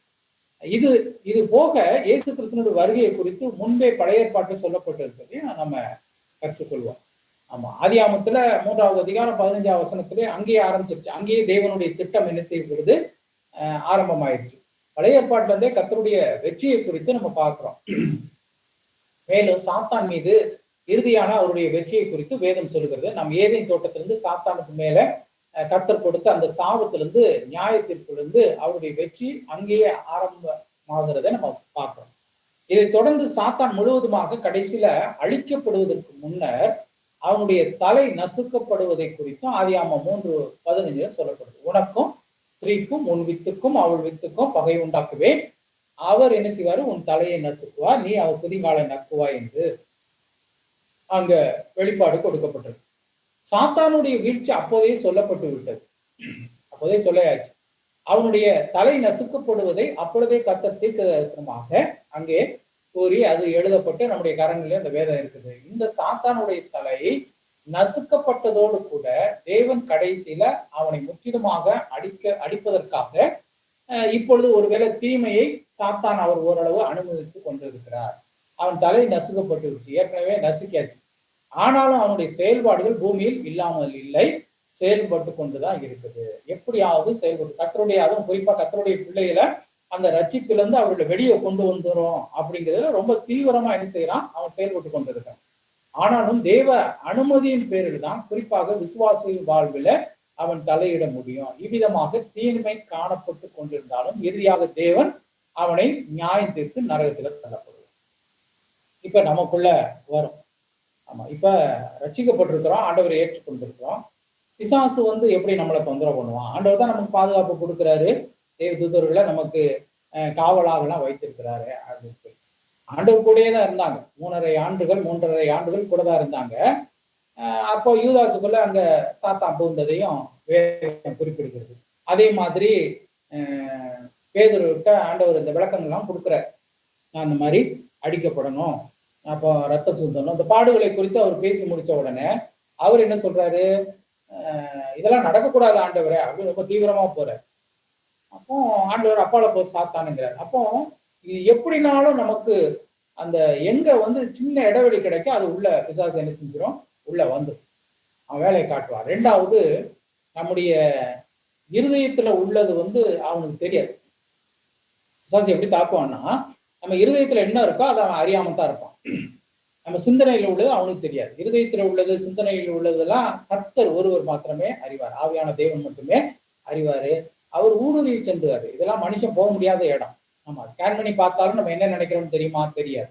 ஆனா கர்த்தருக்கு தெரியும். இருதயங்களை ஆராய்ந்து அறிகிற கர்த்தர், உள்ளந்தெரியுங்களை சோதித்தறிகிற தேவன் சொல்லி அவருக்கு சொல்லப்பட்டிருக்கு. ஆகையினால அவருக்கு அது தெரியும், ஆனா சாத்தானுக்கு தெரியாது. சாத்தான் எதுல நம்ம பிரச்சனையா இருக்கிறோம், எது நம்ம வீக்கா இருக்கிறோம் அப்படிங்கிறத நம்முடைய அவயங்களை வச்சு அவன் கண்டுபிடிச்சிருவான். ஆமா, எப்படி கண்டுபிடிக்கிறான்னா, முதல்ல நம்ம கண்களை பார்ப்பான். நம்ம எதை பார்க்கிறோம் அப்படிங்கிறது அவனுக்கு தெரிஞ்சிடும். அப்போ நம்முடைய கண்கள் எதுல கொஞ்சம் வீக்கா இருக்கு, பலவீனமா இருக்கு அறிஞ்சு அந்த சூழ்நிலையிலேயே அவன் பார்க்க வைப்பான். காதுகள் எதை கேட்குதோ, பலவீனமானது எதையாவது கேட்கிறதா, அப்ப அந்த இதையே அவன் பயன்படுத்துவான். வாய், நாவு, அப்புறம் வாய், ருசி, இந்த மாதிரி நம்முடைய 5 புலன்களை கொண்டே அவன் என்ன செய்வான், அறிந்து கொள்வான். ஒரு கடைக்கு போறோம், அந்த கடையில ஒரு பொருள் நம்மளை ஈர்க்குது. அப்போ நம்ம அதை ஒரு தடவை பார்த்துட்டு வரமாட்டோம், ரெண்டாவது தடவை பார்ப்போம், மூணாவது தடவை அந்த பொருளை பார்ப்போம். அப்போ பார்க்கும் பொழுது அவன் அறிந்து கொள்வான், பிசாசு அறிந்து கொள்வான். என்ன அறிந்து கொள்வான்? ஐயாவுக்கு இது மேல கொஞ்சம் ஆசையா இருக்கு, அப்போ எப்படியாவது அதை வாங்க வைக்கணும், விளத்தள்ள வைக்கணும் அப்படிங்கிறதுக்கு அவன் தீவிரமா என்ன செய்வான், அதை மேற்கொள்வான். இப்படித்தான் பிசாசானவனுக்கு நம்ம உள்ளத்திலையும் அப்படி சிந்தனையின் உள்ள தெரியாது, ஆனா கர்த்தர் ஒருவரே அறிவார். அவன் என்ன செய்வான், எப்படியாவது நம்ம இந்த ஆக்டிவிட்டிஸ் கிரியைகளை வைத்து கண்டுபிடிச்சு நம்மளை அவன் உலகல்ல அவர் பார்ப்பார். அவன் மீது முற்றிலுமாக ஜெயம் கொள்ளுகிற சத்ருவை பாதபடியாக்கி போடும் வரைக்கும் கடைசி நேரமும் இருக்கிறதாக இருக்குது. அதே போலவே இயேசு கிறிஸ்துவின் இரண்டாம் வருகையை குறித்து உபாகமம் 33 வாசிக்கிறோம். உன் தேவனாய கர்த்தர் உன் சிறையிருப்பை திருப்பி உனக்கு இறங்கி உன் தேவனாய கர்த்தர் சிதறடித்த எல்லா ஜனங்களிடத்திலிருந்தும் உன்னை சேர்த்துக் கொள்வார் என்று அங்க வாசிக்கிறோம். இஸ்ரேல் ஜனங்கள் மீண்டும் தங்களுடைய தேசத்துல சேர்க்கப்படுவதன் நோக்கமே இயேசு கிறிஸ்து பூமிக்கு வருகிறதான அவரது இரண்டாம் வருகைக்கு ஆன ஒரு முக்கியமான நோக்கம். ஏன் இந்த தேசத்துல திருப்பி மறுபடியும் உங்களை கூட்டிக் கொண்டு சேர்ப்பதற்கு என்ன காரணம்னா, ஆண்டவருடைய வருகையில தான் அதை கூட்டி சேரும் பொழுதுதான் ஆண்டவர் வருவாரு. அப்ப அதுதான் நோக்கமாக காணப்படுது. அது வரைக்கும் இந்த ஜனங்கள் எல்லாம் தங்களுடைய தேசங்களிலே சேர்க்கப்படுவார்கள். நாம் இந்த அதிகாரத்துல பார்க்கிறது போல இந்த இஸ்ரவேல் ஜனங்கள் மீண்டும் சேர்க்கப்படுவதனால் அவர்களுடைய ஆவிக்குரிய வாழ்வு செழுமையாக மாறும் என்று 6ஆவது வசனத்துல பார்க்கிறோம். அப்போ தேவனாகிய கர்த்தரிடத்துல உன் முழு இருதயத்தோடும் முழு ஆத்மாவோடும் முழு பலத்தோடும் அன்பு கூறுவாயாக, அன்பு கொண்டு பிழைக்கும்படி உன் தேவனாகிய கர்த்தர் உன் இருதயத்தையும் உன் சந்ததியாரின் இருதயத்தையும் விருத்த சேதனம் பண்ணுவார் என்று அங்க வாசிக்கிறோம். அதாவது அவருடைய ஆவிக்குரிய வாழ்வு எழுச்சியை எழுப்புதலை அது பெறும். அதே போல 7ஆம் வசனம் என்ன சொல்றதுன்னா, அங்கே சத்துருக்கள் மீது சாபங்களை கொண்டு வருகிறதாக அங்க குறித்திருக்கிறத நம்ம வாசிக்கிறோம். இந்த சாபங்கள் எல்லாம் உன் சத்துருக்கள் மேலும் நீ உன்னை துன்பப்படுத்தின உன் பகைஞர் மேலும் வர பண்ணுவார் என்று சொல்லி இந்த 2ஆம் வருகையின் போது நடைபெற போகிற காரியத்தை குறித்து அங்க தீர்க்கதரிசனமாக சொல்லப்படுகிறது. பழைய பாட்டில் நிறைய இடங்கள்ல கர்த்தருடைய வருகையை குறித்து சொல்லப்பட்டிருக்கு. ஆமா, மோசேட்ட பேசும்போது என்ன சொல்ற, உன்னை போல ஒரு தீர்க்கதரிசியை இந்த பூமியில எழுப்பி வர பண்ணுவேன் அப்படின்னு சொல்லி ஏசாயா திருக்கன் தெளிவா அவரு கன்னி வயிற்றுல பிறப்பாரு, அவரு இப்படி எல்லாம் இருப்பாரு, அப்புறம் மறிப்பாரு அப்படின்னு சொல்லி அந்த தெளிவா எழுதப்பட்டிருக்கு. அப்போ 9ஆம் வசனத்துல அதுலயே பார்க்கும்போது அவருடைய செழுமை அங்கு சொல்லப்பட்டிருக்கு. அப்பொழுது உனக்கு நன்மை உண்டாகும்படி உன் தேவனாய் கர்த்தர் உன் கைகள் செய்யும் எல்லா வேலைகளிலும் உன் கர்ப்பத்தின் கனிகளிலும் மிருக ஜீவனின் பலனிலும் உன் நிலத்தின் கனியிலும் உனக்கு பரிபூர்ணம் உண்டாக செய்வான் என்று அங்க வாசிக்கிறோம். இவ்விதமாக மோசே இஸ்ரவேல் ஜனங்களுக்கு கூறி, நீங்கள் கர்த்தருடைய வார்த்தைக்கு கீழ்ப்படிங்க, அவருடைய ஆசீர்வாதத்துக்கு தகுதியுள்ளவர்களாக மாறுங்கள் என்று அங்க ஒரு அழைப்பை என்ன செய்றாரு அவர் கொடுக்கிறார். அவர் இவ்விதமாக மீண்டும் நம்மை சேர்க்க போகிறார். உலகம் முழுவதிலும் சிதறடிக்கப்பட்ட உங்களை சேர்க்க போகிறார். அப்பொழுது இயேசு கிறிஸ்து வருவார் என்பதை தீர்க்கதரிசனமாக மறைமுகமாக சொல்லப்பட்டிருக்கிறது நம்ம பார்க்கணும். அதாவது இந்த ஜனங்கள் பல தடவை சிதறடிக்கப்பட்டிருக்கிறாங்க. பெருந்தெடுத்தல் நம்ம பார்த்தோம். அதுல தேவன் வானத்து பூமி சிருஷ்டித்தார், அதுக்கப்புறம் மனுஷனை சிருஷ்டித்தாரு. இந்த நோவா காலத்துல அழிவு வந்துச்சு. அதுக்கப்புறம் ஆபிரகாம் வராரு. ஆபிரகாம் எப்படி தேர்ந்தெடுத்தான்னா, அந்த உபாகமம் 7:7 அவன் ஒரு சின்ன கூட்டமாக இருந்தான். எவ்வளவு பெரிய ஜனங்கள், பெரிய நாகரிகம் உள்ள கூட்டங்கள்லாம் இருந்த போதும் அதெல்லாம் வேணாம்னு சொல்லி ஆபிரகாம் தான் தேர்ந்தெடுக்கிறாரு. இந்த ஆபிரகாமை தேர்ந்தெடுக்கும் போதுதான் இந்த வாக்குத்தத்தம் வருது. ஆமா, அப்போ அந்த வாக்குத்தத்தம் அது நிறைவேறுது. எங்க நிறைவேறுது? யோசுவா காலத்துல இந்த கானானை அவங்க என்ன செய்யறாங்க, பிடித்துக் கொள்கிறார்கள். அதுக்கப்புறம் இவங்க செய்யற பாவம் மறுபடியும் அது பிரச்சனை ஆகுது. இப்படியே நடந்து இவங்க பாவம் மன்னிப்பு கேட்க, ரட்சிப்பை கர்த்தர் கொடுக்க, இது நடந்து கடைசியில தேசமே கர்த்தருடைய ஆண்டவர் இந்த பூமியிலிருந்து பரமேறினதுக்கு அப்புறம் ஒரு குறிப்பிட்ட காலத்துக்கு அப்புறம் தேசமே காணும். அதுக்கப்புறம் 1948 தான் மறுபடியும் ஆண்டவர் என்ன செஞ்சிருக்காரு, கூட்டி சேர்த்தார். கூட்டி சேர்த்ததன் நோக்கம் அவருடைய 2ஆம் வருகை இந்த ஜனங்கள் என்ன செய்ய வேண்டும், அவர் கூட்டி சேர்க்கிறதுல மத்தியில தான் அவர் என்ன செய்யறாரு, கடந்து வர. அப்ப கூட்டி சேர்க்கிறது அவர் 2ஆம் வருகையோட சம்பந்தம் இருக்கு. அப்போ இந்த பழைய ஏற்பாட்டுல உள்ள இந்த குறிப்பிட்ட வசனங்கள் எல்லாம் கர்த்தருடைய 2ஆம் வருகையோடு சம்பந்தம் உள்ளதாகவே அது தீர்க்கதரிசனமாகவே கருதப்படுது. அதே போல இயேசு கிறிஸ்து 2ஆம் வருகையை குறித்து சங்கீதக்காரன் அவர் தாவீது ஏற்பட்ட இடத்துல கர்த்தருடைய வருகை குறித்து சொல்லியிருக்கிறாரு. சங்கீதம் 2 இயேசு கிறிஸ்துவானவர் எவ்விதமாக ராஜாதி ராஜாவாக உயர்த்தப்படுவார் என்று சொல்லப்படுகிறத நாம் முக்கிய கருத்தாய் பார்க்கிறோம். அதுல 4 to 6 வரை உள்ள வசனங்களில இந்த எதிராளிகள் தேவனுடைய ஆளுகையை புறக்கணித்து தள்ளின எதிராளிகள் இகழ்ச்சியை பார்த்து தேவன் என்ன செய்கிறார், நகைக்கிறார் என்று நம்ம பார்க்கிறோம். இதற்கு பின்பதாக 8 முதல் 9 வரையுள்ள வசனங்களை பார்க்கும்போது அவர் ராஜாவாக உயர்த்தப்படுகிறது சொல்லப்பட்டிருக்கிறதே அங்க பார்க்கிறோம். என்னை கேளும், அப்பொழுது ஜாதிகளை உமக்கு சுதந்திரமாகவும் பூமியின் எல்லைகளை உமக்கு சொந்தமாகவும் கொடுப்பேன். இருப்புக்கோளால் அவர்களை நொறுக்கி குயக்களத்தை போல அவர்களை உடைத்து போடுவீர் என்று சொன்னார் என்று சொல்லி அங்க வாசிக்கிறேன். இவ்விதமாக 6வது வசனத்தோடு சேர்த்து பார்க்கும்போது ராஜாவாக அபிஷேகம் செய்து வைக்கப்படுகிறத அங்க அறிய முடிகிறது. இவ்விதமாக இயேசு கிறிஸ்து ராஜாதி ராஜாவாக 2ஆம் வருகையின் போது ஆளுகை செய்ய போகிறவராக இருக்கு. அன்றைய காலகட்டங்களில் இது தாவீது எழுதின காலத்துல யாருக்கும் புரிஞ்சிருக்காரு. நமக்கு எது புரியலையே, அந்த காலத்துல யாருக்கு புரிஞ்சிருக்கும்? ஆவிக்குரிய மனுஷர்கள், இந்த தீர்க்கதரிசிகள், அவர்களுக்கு மட்டும் இது வெளிப்பாடாக இருந்திருக்கும். நம்ம புதிய ஏற்பாடு காலங்களில் இப்ப நம்ம வாழ்ந்து கொண்டிருக்க காலங்களில் இந்த வேத பண்டிதர்களுக்கு இவைகள்லாம் என்ன செய்யப்பட்டிருக்கு, புரிந்திருக்கு. புதிய ஏற்பாட்டு புருஷர்களுக்கு, அப்போஸ்தலர் பவுல் போன்றவர்களுக்கு இவைகள்லாம் புரிந்ததுனாலதான் இதுல இருந்து குறிப்பிட்டு அவர்கள் என்ன செய்யறாங்க, சங்கீதக்காரன் சொல்லி இருக்கிறானே, தீர்க்கன் ஏசாயார் சொல்லி இருக்கிறானே அப்படின்னு சொல்லி அவங்க எடுத்து எழுதுறாங்க. நமக்கு இதை சாதாரணமா வாசிக்கும் போது இது சங்கீத புஸ்தகம் தானே, இதுல என்ன இருக்கு அப்படின்ற மாதிரி நமக்கு தோணும். இந்த மாதிரி நமக்கு தொகுப்புகள், இந்த நோட்ஸ், இந்த மாதிரி காரியங்கள்லாம் சொல்லும் போது கர்த்தரை குறித்து அங்க சொல்லப்பட்டிருக்கா என்பதை நம்ம அறிந்து கொள்கிறோம். சங்கீதம் 24, 72, 96 போன்றவைகளை இயேசு கிறிஸ்து 2ஆம் வருகை குறித்து தீர்க்க தரிசனங்கள் உள்ளடக்கியதாக இருக்குது. 110 சங்கீதம் 110 பார்க்கும்போது வரப்போகிற ராஜாவை குறித்து அங்கு சொல்லப்படுது. வரப்போகிற ராஜா, அதாவது 1-2 வசனங்களை பார்க்கும்போது தெளிவாக கர்த்தருடைய வலது பாரசத்துல இயேசு கிறிஸ்து உட்கார்ந்து சத்துருக்களை பாதபடியாக்கி போடும் வரைக்கும் என்று அங்க நம்ம இருக்கிறத வாசிக்கிறோம். சங்கீதம் 110 1-2 வசனங்கள்ல கர்த்தர் என் ஆண்டவரை நோக்கி, நான் உம்முடைய சத்துருக்களை உமக்கு பாதபடியாக்கி போடும் வரைக்கும் நீ என் வலது பாரசத்துல உட்காரும் என்றார். கர்த்தர் சீயோனிலிருந்து வல்லமையின் செங்கோலை அனுப்புவார், நீர் உம்முடைய சத்துருக்களின் நடுவே ஆளுகை செய்யும் என்று வாசிக்கிறோம். அப்புறம் தொடர்ந்து 5ஆம் வசனத்துல உமது வலது பாரசத்துல இருக்கிற ஆண்டவர் தமது கோபத்தினாலே ராஜாக்களை வெட்டுவார் என்றெல்லாம் பார்க்கிறோம். ஆக இவ்விதமாக கர்த்தருடைய வலது பாரசத்துல வீட்டிற்கு தேவகுமாரனாகிய இயேசு கிறிஸ்துவின் வருகையை குறித்து எதிராளியாகிய பிசாசானவன் முற்றிலும் சங்கரிக்கப்படுவதை குறித்து வசனம் தெளிவுபட அங்க கூறுகிறத நம்ம வாசிக்க முடியும். இந்த மாதிரி பழைய ஏற்பாட்டுல நிறைய இடங்கள்ல அவருடைய வருகையை குறித்து சுட்டி காட்டப்பட்டிருக்கு. புதிய ஏற்பாட்டிலேயும் அது இருக்கு. ஆமா, இயேசு கிறிஸ்து பிதாவின் வலது பாரசத்துல வீற்றிருக்கிறார், காத்து கொண்டிருக்கிறார். எதிராளிகளை தன்னுடைய பாதபடியாக்கி போடும் வரையில காத்து கொண்டிருக்கிறார். அப்போஸ்தலனாகிய பேதுருவும் இந்த அப்போஸ்தலனோட விடிய 2வது அதிகாரத்துல இதை குறிப்பிட அவர் பிரசங்கம் பண்றாரு. 2வது அதிகாரத்துல அந்த வசனங்களை பார்க்கும்போது இந்த தீர்க்க தரிசனங்கள்லாம் நிறைவேற வேண்டியது அவசியமாக இருக்கிறது என்று அவர் சொல்லுகிறத பார்க்கிறோம். இதெல்லாம் அவர் அப்போஸ்தலனாகிய பேதுரு அவர் உலக காரியங்கள் ஒன்றும் கற்றுக்கொள்ளல. அந்த அளவுக்கு பள்ளிக்கூடம், காலேஜ் எல்லாம் அவர் போகல.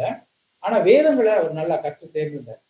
ஆகியனால பழைய ஏற்பாட்டுல இருந்து சில குறிப்புகள் நம்ம எத்தனை தடவை படிச்சாலும் எல்லாம் மறந்து போயிருது. ஆனா அவர்களுக்கு அது ஞாபகம் இருந்து அந்த குறிப்புகளை எடுத்து இங்க புதிய ஏற்பாட்டுல அவர் சொல்லுகிறத பார்க்கிறோம். அப்போஸ்தலர் 2வது அதிகாரத்துல சொல்லுகிறார். அப்ப இயேசு கிறிஸ்துவானவரை உயிர்த்தெழுதல், அவர் பரமேறி செல்லுதல் போன்ற நடந்தேற வேண்டியது அவசியமாக இருக்கிறது. அங்கே சென்று பிதாவின் வலது பாரசத்துல அவர் வீற்றிருக்கிறாரு. அவருடைய எதிராளிகளை பாதபடியாக்கி போடும் வரையிலும் அவர் காத்திருக்கிறார் என்பதை அவர் அங்கே சுட்டிக்காட்டி அந்த காரியத்தை ஓவியமாக கூறுகிறத நம்ம பார்க்கிறோம். அப்போ இந்த 2ஆம் வருகைங்கிறது இனிமே வரக்கூடியது, ஏற்கனவே முடிஞ்சதெல்லாம் கிடையாது. அது தாவீதின் ராஜ்யம் இன்னும் ஆரம்பமாகவில்லை. ஆகவே இயேசு கிறிஸ்துவின் 2ஆம் வருகை வரும்போது தாவீதின் ராஜ்யம் என்ன செய்கிறது, ஆரம்பமாகிறது. அங்கதான் இந்த தாவீதினுடைய ராஜ்யம், தேவனுடைய ராஜ்யம் என்ன செய்கிறது, ஆரம்பமாகிறது. மட்டுமல்ல, எதிராளிகள், குறிப்பாக பிசாசானவன், அவனுடைய தூதர்கள் எல்லாரையும் பாதபடியாக்கி போடும் காலம் அதுவும் கடந்து வருகிறது. தேவன் இந்த மாதிரி அநேக திட்டங்கள், நோக்கங்கள் அதுக்குள்ள அடங்கியிருக்கு. ஆளுகை கொண்டு தாவீதினுடைய ராஜ்யம் வருகிறது. அதே சமயத்துல அவனை, பிசாசானவனை என்ன செய்ய வேண்டும், அவனை மடங்கடிக்க வேண்டும். இதுவும் அந்த திட்டத்துக்குள்ள இருக்கு. முற்றிலுமாக சங்கரிக்கப்படுகிற நாட்கள் வருகிறதாக இருக்கிறது. இதை குறித்து தீர்க்க தரிசனமாக இங்க சங்கீதத்துல சொல்லப்படுவதை பார்க்கிறோம். இதெல்லாம் நம்ம வாசிக்கும் போது சில நேரங்கள்ல சில சந்தேகம், சர்வ வல்லமை உள்ள தேவன் தானே, எதுக்கு இவனை அவ்வளவு காலம் வச்சிருக்கணும்? சிலருடைய கேள்விகள்லாம் அதுவாகத்தான் இருக்கும். அவ்வளவு காலம் வச்சிருந்தா அவனை போராடி அவனை என்ன செய்யறான், அப்புறம் ஆண்டவர் அவனை 1000 வருடம் அவனை கட்டி வைக்கிறாரு, அப்புறம் திருப்பி எந்திரிச்சு வாரான், திருப்பி எந்திரிச்சு வந்ததுக்கு அப்புறம் மறுபடியும் அவனை சங்கரிக்கிறார் அப்படின்னு சொல்லி முற்றிலுமாக அவனும் அக்கினி கந்தவுமான இதுல தள்ளப்படுகிறான். ஏன் இதை வைக்கணும் அப்படிங்கிறது ஒரு தீர்மானம் இருக்கும். எப்பவுமே இன்னைக்கு ரசிக்கப்பட்டு நாளைக்கு நம்ம ஆண்டவர் வருகை இருந்துச்சுன்னா நம்ம கிரியையெல்லாம் ஒன்றும் தெரியாது யாருக்கும். நம்ம ரசிக்கப்பட்டு நம்ம இவ்வளவு காலம் வாழ்றோம், நம்ம எப்படி இருக்கிறோம் அப்படிங்கிறது சோதித்தறிய முடியுது. இது மாதிரி ஒவ்வொரு காலகட்டமும் கர்த்தர் வச்சிருக்கிறார். எல்லாத்துக்கும் ஒரு நேரம் வச்சிருக்கிறார். பிரசங்கில சொல்லப்பட்டது போல அழுக ஒரு காலம், நகைக்கு ஒரு காலம், நட்ட ஒரு காலம், புடுங்க ஒரு காலம்னு தேவன் காலங்களை தீர்மானித்து இருக்கிறாரு. அதுல சில வெளிப்பாடுகளை நமக்கு சொல்லி கொடுத்துருக்கிறார். எல்லாம் நமக்கு தெரியாது. நமக்கு எது தேவையோ அதைத்தான் வெளிப்படுத்தி இருக்கிறேன்னு சொல்லி வசனம் சொல்லுது. அந்த வசனத்தை நம்ம ஏற்றுக்கொண்டு இந்த வசனம் இப்படித்தான் நமக்கு உபதேசம் கொடுக்குதுன்னா அந்த அடிச்சுவடுகளை நம்ம என்ன செய்கிறோம், தொடர்ந்து நம்ம போய் கொண்டு இருக்கிறோம். இதுல கேள்வி கேட்பதற்கு நம்ம இடத்துல ஒண்ணும் கிடையாது. கர்த்தர் நமக்கு ஜீவனை கொடுத்திருக்கிறாரு. நம்ம தேவைகளை சந்தித்து இந்த பூமியில வாழ்வதற்கு போதுவான கிருபையில ஒவ்வொரு நாளும் கொடுக்கிறாரு. அந்த கிருபையை பயன்படுத்தி என்ன செய்யறோம், கர்த்தரையும் பற்றி கொண்டிருக்கோம். கர்த்தருடைய சித்தத்தை அறிஞ்சு அவருக்காக வாழ்ந்து கடைசியில் இந்த ஓட்டத்தை முடிப்பதற்கு நம்ம என்ன செய்கிறோம், ஓடிக்கொண்டு இருக்கிறோம். இதுல ஏன் ஆண்டவரே அது, ஏன் ஆண்டவரே இதுன்னு சொல்லி இந்த யோகாவில படிக்கும்போது நிறைய கொஸ்டின்ஸ் அந்த மாதிரிதான் இருக்கும். ஆமா, நான் ரூபகரம் பண்ணுவேன் அப்படின்னு சொல்லி அங்க யோகு சொல்கிறத நம்ம பார்க்க முடிகிறது. அந்த மாதிரி கேள்வி கேட்பதற்கு நமக்கு எந்த உரிமையும் கிடையாது. பெற்ற தாயின் தகப்பனையும் பார்த்து ஏன் பெத்தன்னு கேட்கக்கூடாதுன்னு வேதம் சொல்லுது. அப்ப சிருஷ்டிகர்த்தாவை பார்த்து என்னை ஏன் உண்டாக்கினீங்க ஆண்டவரே, ஏன் இதெல்லாம் நடக்குதுன்னு கேட்பதற்கு ஒன்று கிடையாது. அடுத்தது இயேசு கிறிஸ்துனுடைய வருகையை குறித்து தீர்க்க தரிசன புத்தகங்கள்ல என்ன சொல்லப்பட்டது? ஏசாயா தீர்க்கதரிசி அவருடைய புத்தகங்கள்ல 9வது அதிகாரம் வசனங்கள்ல இயேசு கிறிஸ்து வருகையை குறித்து மிக தெளிவான தீர்க்க தரிசனத்தை கொடுத்திருக்கிறாரு. நமக்கு ஒரு பாலகன் பிறந்தார், நமக்கு ஒரு குமாரன் கொடுக்கப்பட்டார், கர்த்தத்துவ தோளின் மேல் இருக்கும், அவர் நாமம் அதிசயமானது, ஆலோசனை கர்த்தர், வல்லமையுள்ள தேவன், நித்திய பிதா, சமாதான பிரபு என்னப்படும். தாவீதின் சிங்காசனத்தையும் அவருடைய ராஜ்யத்தையும் அவர் திடப்படுத்தி அதை இது முதற்கொண்டு எந்தடைக்கும் நியாயத்தினாலும் நீதினாலும் நிலைப்படுத்தும்படிக்கு அவருடைய கர்த்தத்துவத்தின் பெருக்கத்துக்கும் அதன் சமாதானத்துக்கும் முடிவில்லை. சேனையின் கர்த்தருடைய வைராக்கியம் இதை செய்யும் என்று சொல்லி அங்க வாசிக்கலாம். ஏற்கனவே 7வது அதிகாரத்துல அங்க 15 போன்ற வசனங்கள்ல கன்னி வயிற்றுல பிறப்பாரு, அவருக்கு நன்மை தீமை அறியும் வயது மட்டும் வெண்ணையும் தேனையும் சாப்பிட்டு இப்படி ஆண்டவரை குறித்து எல்லா இடத்துலையும் சொல்லிட்டே வரும்போது இந்த இடத்துல 9வது அதிகாரத்துல தெளிவாக சொல்லப்பட்டிருக்கு. இங்கே தாவீதின் சிங்காசனத்தை திடப்படுத்துவார். அப்ப இயேசு கிறிஸ்துவானவர் இவ்விதமாக தாவீதின் குமாரனாக வந்து எதிர்காலத்துல 2வது வருகையில அவர் ராஜாவாக ஆளுகை செய்ய இருக்கிறார். ஆகவே இப்பொழுது பரலோகத்துல பிதாவின் வலது வாசத்துல அரியணையில வீற்றிருக்கிறார். அவர் திரும்பி வந்து இந்த பூமியை தாவீதின் சிங்காசனத்தை என்ன செய்வாரு, அங்கே வீற்றிருப்பார். அந்த தாவீதின் சிங்காசனத்துல இருந்து இந்த உலகம் முழுவதும் அவர் ஆளுகை செய்வார் என்று சொல்லி நம்ம பார்க்கிறோம்.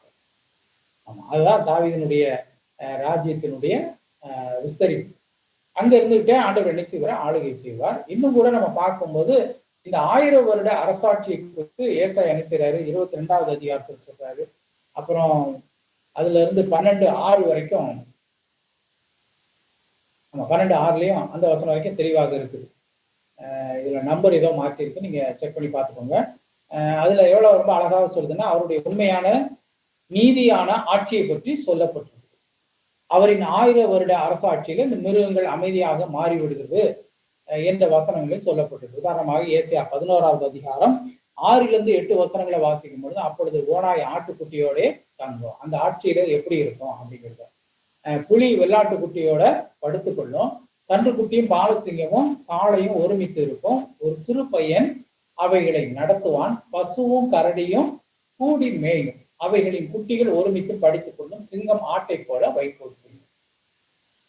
இதை எதுக்கு ஒப்பனையாக சொல்லப்படுதுன்னா நோவாவினுடைய பேழைக்குள்ள அதான் நடந்தது. சிங்கம் போய் அங்க ஆட்டை கடிச்சு தின்பதற்கு சாப்பிடுவதற்கு அங்க வாய்ப்பு கிடையாது. அப்போ இந்த சொல்லப்பட்ட காரியங்களும் அந்த பேழைக்குள்ள இருந்திருக்கணும். அப்ப தேவனுடைய அந்த ஆட்சியில அந்த ராஜ்யத்துல இதுதான் நடக்கும். இவ்வாறு அது ஒரு ஆச்சரியமான ராஜ்யமாக, அமைதியான ராஜ்யமாக 1000 வருட அரசாட்சி இருக்கும் என்று இயேசு கிறிஸ்துவின் 1000 வருட அரசாட்சி மிக அழகாக அங்கே ஒரு ஓவியம் போல, ஒரு படம் போல காணப்படுகிறத குறித்து நம்ம ருசித்து அதை படித்து நம்ம பார்த்தோம்னா நல்ல நமக்கு ஒரு வெளிப்பாடுகள் நமக்கு நிறைய கிடைக்கும். தேவன் பூமியில ஆளுகை செய்கிறார், அதாவது இயேசு கிறிஸ்துவானவர் ஆளுகை செய்கிறார் மட்டுமல்ல, எதிராளிகளை தேவன் வீழ்த்துகிறதையும் அங்க நம்ம பார்க்கிறோம். ஏசாயா தீர்க்கதரிசன புத்தகம் 11வது அதிகாரத்துல அந்த 10 to 16 வசனங்கள்ல பார்க்கும்போது எல்லா சத்துருக்களும் சிதறடிக்கப்படுவதை அங்க மிக தெளிவாக வேதம் சொல்கிறது.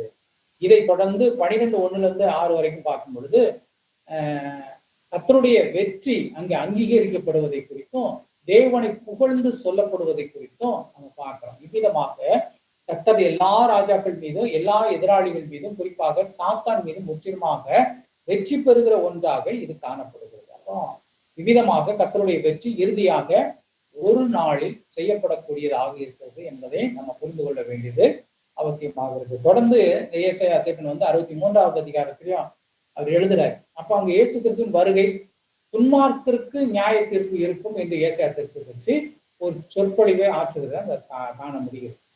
அது நமக்கு அது சந்தோஷத்தை கொடுக்கக்கூடியது ஆண்டவருடைய வருகை. ஆனா துன்மார்க்கருக்கு என்ன செய்து நியாய தீர்ப்பாக அது காணப்படுது, ஜட்ஜ்மெண்டா அது காணப்படுது. அதாவது இயேசு கிறிஸ்துவின் வருகை பாவிகளுக்கும் துன்மார்க்களுக்கும் துன்மார்க்கர்களுக்கும் அது நியாய தீர்ப்பின் நாளாக அது என்ன செய்யப்படுகிறது காணப்படுது. நமக்கு அது சந்தோஷமான ஒரு நாளாக என்ன செய்கிறது காணப்படுது. ஆனா அதை தொடர்ந்துள்ள 2 அதிகாரங்களை நம்ம பார்க்கும்போது இயேசு கிறிஸ்துவின் 2ஆம் வருகையை குறித்து அதை தொடர்ந்து இருக்கிற 1000 வருட அரசாட்சியை குறித்து சொல்லப்படுகிறத பார்க்கிறோம். அந்த 1000 வருட அரசாட்சி தான் இயேசு கிறிஸ்துவனுடைய அந்த ஆளுகையை தான் எருசலேமுக்கு மிகவும் மகிழ்ச்சியான சந்தோஷமான நாட்களாக என்ன செய்யப்பட போகிறது இருக்க போகிறது. எருசலேம் வரலாற்றிலேயே அது மிகவும் சந்தோஷமான ஒரு மகிழ்ச்சியான நாட்கள்னா அந்த ஆளுகை தான். ஏன்னா அங்க இருந்துகிட்டு தான் ஆண்டவர் என்ன செய்வாரு, ஆளுகை செய்வார், உலகம் முழுவதும் ஆளுகை செய்வார். தம்முடைய சிருஷ்டிப்பு எல்லாவற்றின் மேலும் தேவன் என்ன செய்கிறாரு, ஆளுகை செய்கிறார். அந்த நாட்கள்ல வாழ்கிறவர்கள் ஆயுட்காலம் மிகவும் அதிகமாக்கப்படும். அதாவது 100 வயதுல மரிக்கிற ஒருவன் அவன் இளைஞனாக வாலிபனாக கருதப்படுவான் என்று சொல்லப்படுவதை நம்ம பார்க்கிறோம். இந்த உபதேசத்தை தான் யார் எடுத்துட்டாங்கன்னா இஸ்லாமிய மார்க்கத்தார் என்ன செய்றாங்க, அவங்க எடுத்துட்டாங்க. பரலோகத்துக்கு நம்ம போனோம்னா நம்ம ஒரு 60-70 வயசுல மறிச்சு போறோம்னு வச்சுக்கிறோமே, அந்த பரலோகத்துக்கு 60-70 வயசுல மறிச்சுட்டோம். பரலோகம் போகும்போது அந்த வயதோடு இருக்க மாட்டோம், அதற்கு பதிலாக நம்ம இளமையாக இருப்போம் அப்படின்னு சொல்லி அவங்க ஒரு உபதேசத்தை ஒரு கோட்பாடா வச்சிருக்கிறாங்க. ஆமா, இதே போல பழைய ஏற்பாட்டுல இயேசு கிறிஸ்து 2ஆம் வருகை குறித்து சொல்லப்படுகிற மற்றொரு சிறந்த தீர்க்க தரிசனம் அது சகரியா புஸ்தகத்துல பார்க்கும் பொழுது சகரியா புஸ்தகம் 2வது அதிகாரம் 10-12 வரை உள்ள வசனங்களை வாசிக்கும் பொழுது, சீயோன் குமாரத்தியே கெம்பீரித்து பாடு, இதோ நான் உன் நடுவிலே வாசம் பண்ணுவேன் என்று கர்த்தர் சொல்கிறார். அந்நாளில் அநேகம் ஜாதிகள் கர்த்தரிடம் சேர்ந்து என் ஜனமாவார்கள், நான் உன் நடுவிலே வாசமாயிருப்பேன். அப்பொழுது சேனையின் கர்த்தர் என்னை உன்னிடத்துல அனுப்பினார் என்று அறிவாய். கர்த்தர் பரிசுத்த தேசத்துல யூதாவாகிய தமது பங்கை சுதந்திரித்து திரும்பவும் எருசலேமை அவர் தெரிந்து கொள்வார்னு அங்க சொல்லப்படுது. சகரியா அதே மாதிரி 14வது அதிகாரத்திலும் நேர்த்தியாக இந்த இயேசு கிறிஸ்துவின் 2ஆம் வருகையை குறித்து சொல்லப்பட்டிருக்குது. குறிப்பாக சகரியா 14:2-3 வசனங்களை வாசிக்கும் பொழுது, எருசலேமுக்கு விரோதமாக யுத்தம் பண்ண சகல ஜாதிகளையும் கூட்டுவேன், நகரம் பிடிக்கப்படும், வீடுகள் கொள்ளையாகும், ஸ்திரீகள் அவமானப்படுவார்கள், நகரத்தாரில் பாதி மனுஷர் சிறைப்பட்டு போவார்கள், மீதியான ஜனமோ நகரத்தை விட்டு அறுப்புண்டு போவதில்லை. கர்த்தர் புறப்பட்டு யுத்த நாடிலே போராடுவது போல அந்த ஜாதிகளோட போராடுவார் என்று வாசிக்கிறார். அப்போ இவ்விதமாக இயேசு கிறிஸ்து 2ஆம் வருகையை குறித்து சகரியாவும் ரொம்ப தெளிவா என்ன செய்றாரு, தன்னுடைய தீர்க்க தரிசனத்தை சொல்லி இருக்கிறார். இது யூதர்கள் மத்தியில கொஞ்சம் ஒரு பிடிப்பான வசனமாக அவர் கற்றுக் கொள்வார்கள்.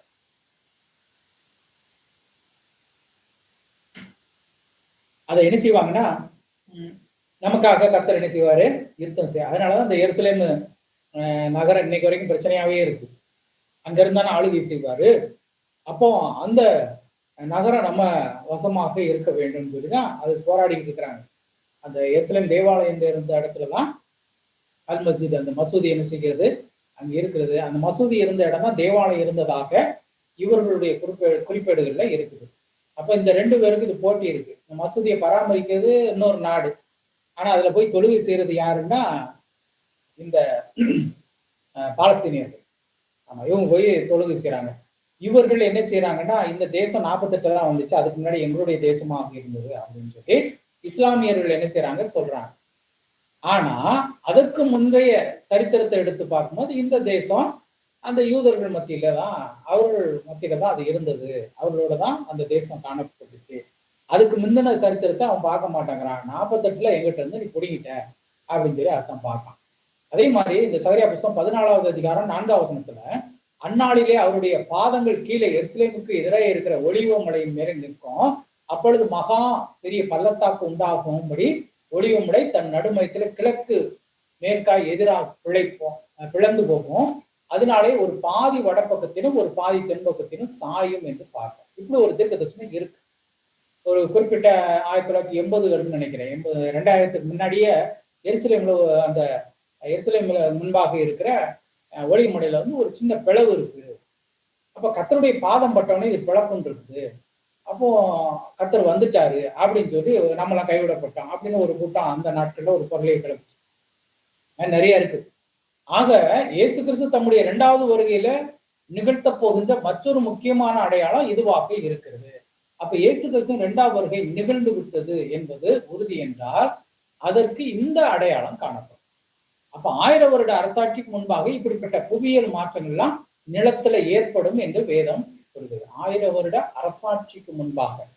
ஆமா, சிலர் என்ன சொல்றாங்கன்னா அந்த ரகசிய வருகைக்கு முன்பாக அப்படிங்கிறதுல அவர்கள் அதுல உறுதியா இருக்கிறாங்க. இந்த பழைய ஏற்பாட்டு தீர்க்க தரிசனங்கள்லாம் இயேசு கிறிஸ்து 2வது வருகை மிகவும் முக்கியமானது ஒரு காரியமாக இருக்க போகிறது என்பதை குறித்து மிக தெளிவாக கூறுகிறதை நம்ம பார்க்கிறோம். மட்டுமல்ல, இயேசு கிறிஸ்துவனுடைய 2ஆம் வருகை இந்த பூமியில நிகழ்வுகள் எல்லாவற்றையும் தலைகீழாக மாற்றி அமைக்கிற போகிற ஒரு நிகழ்வு மட்டுமல்ல, இது வாக்குத்தத்தம் பண்ணப்பட்ட ராஜ்யம்.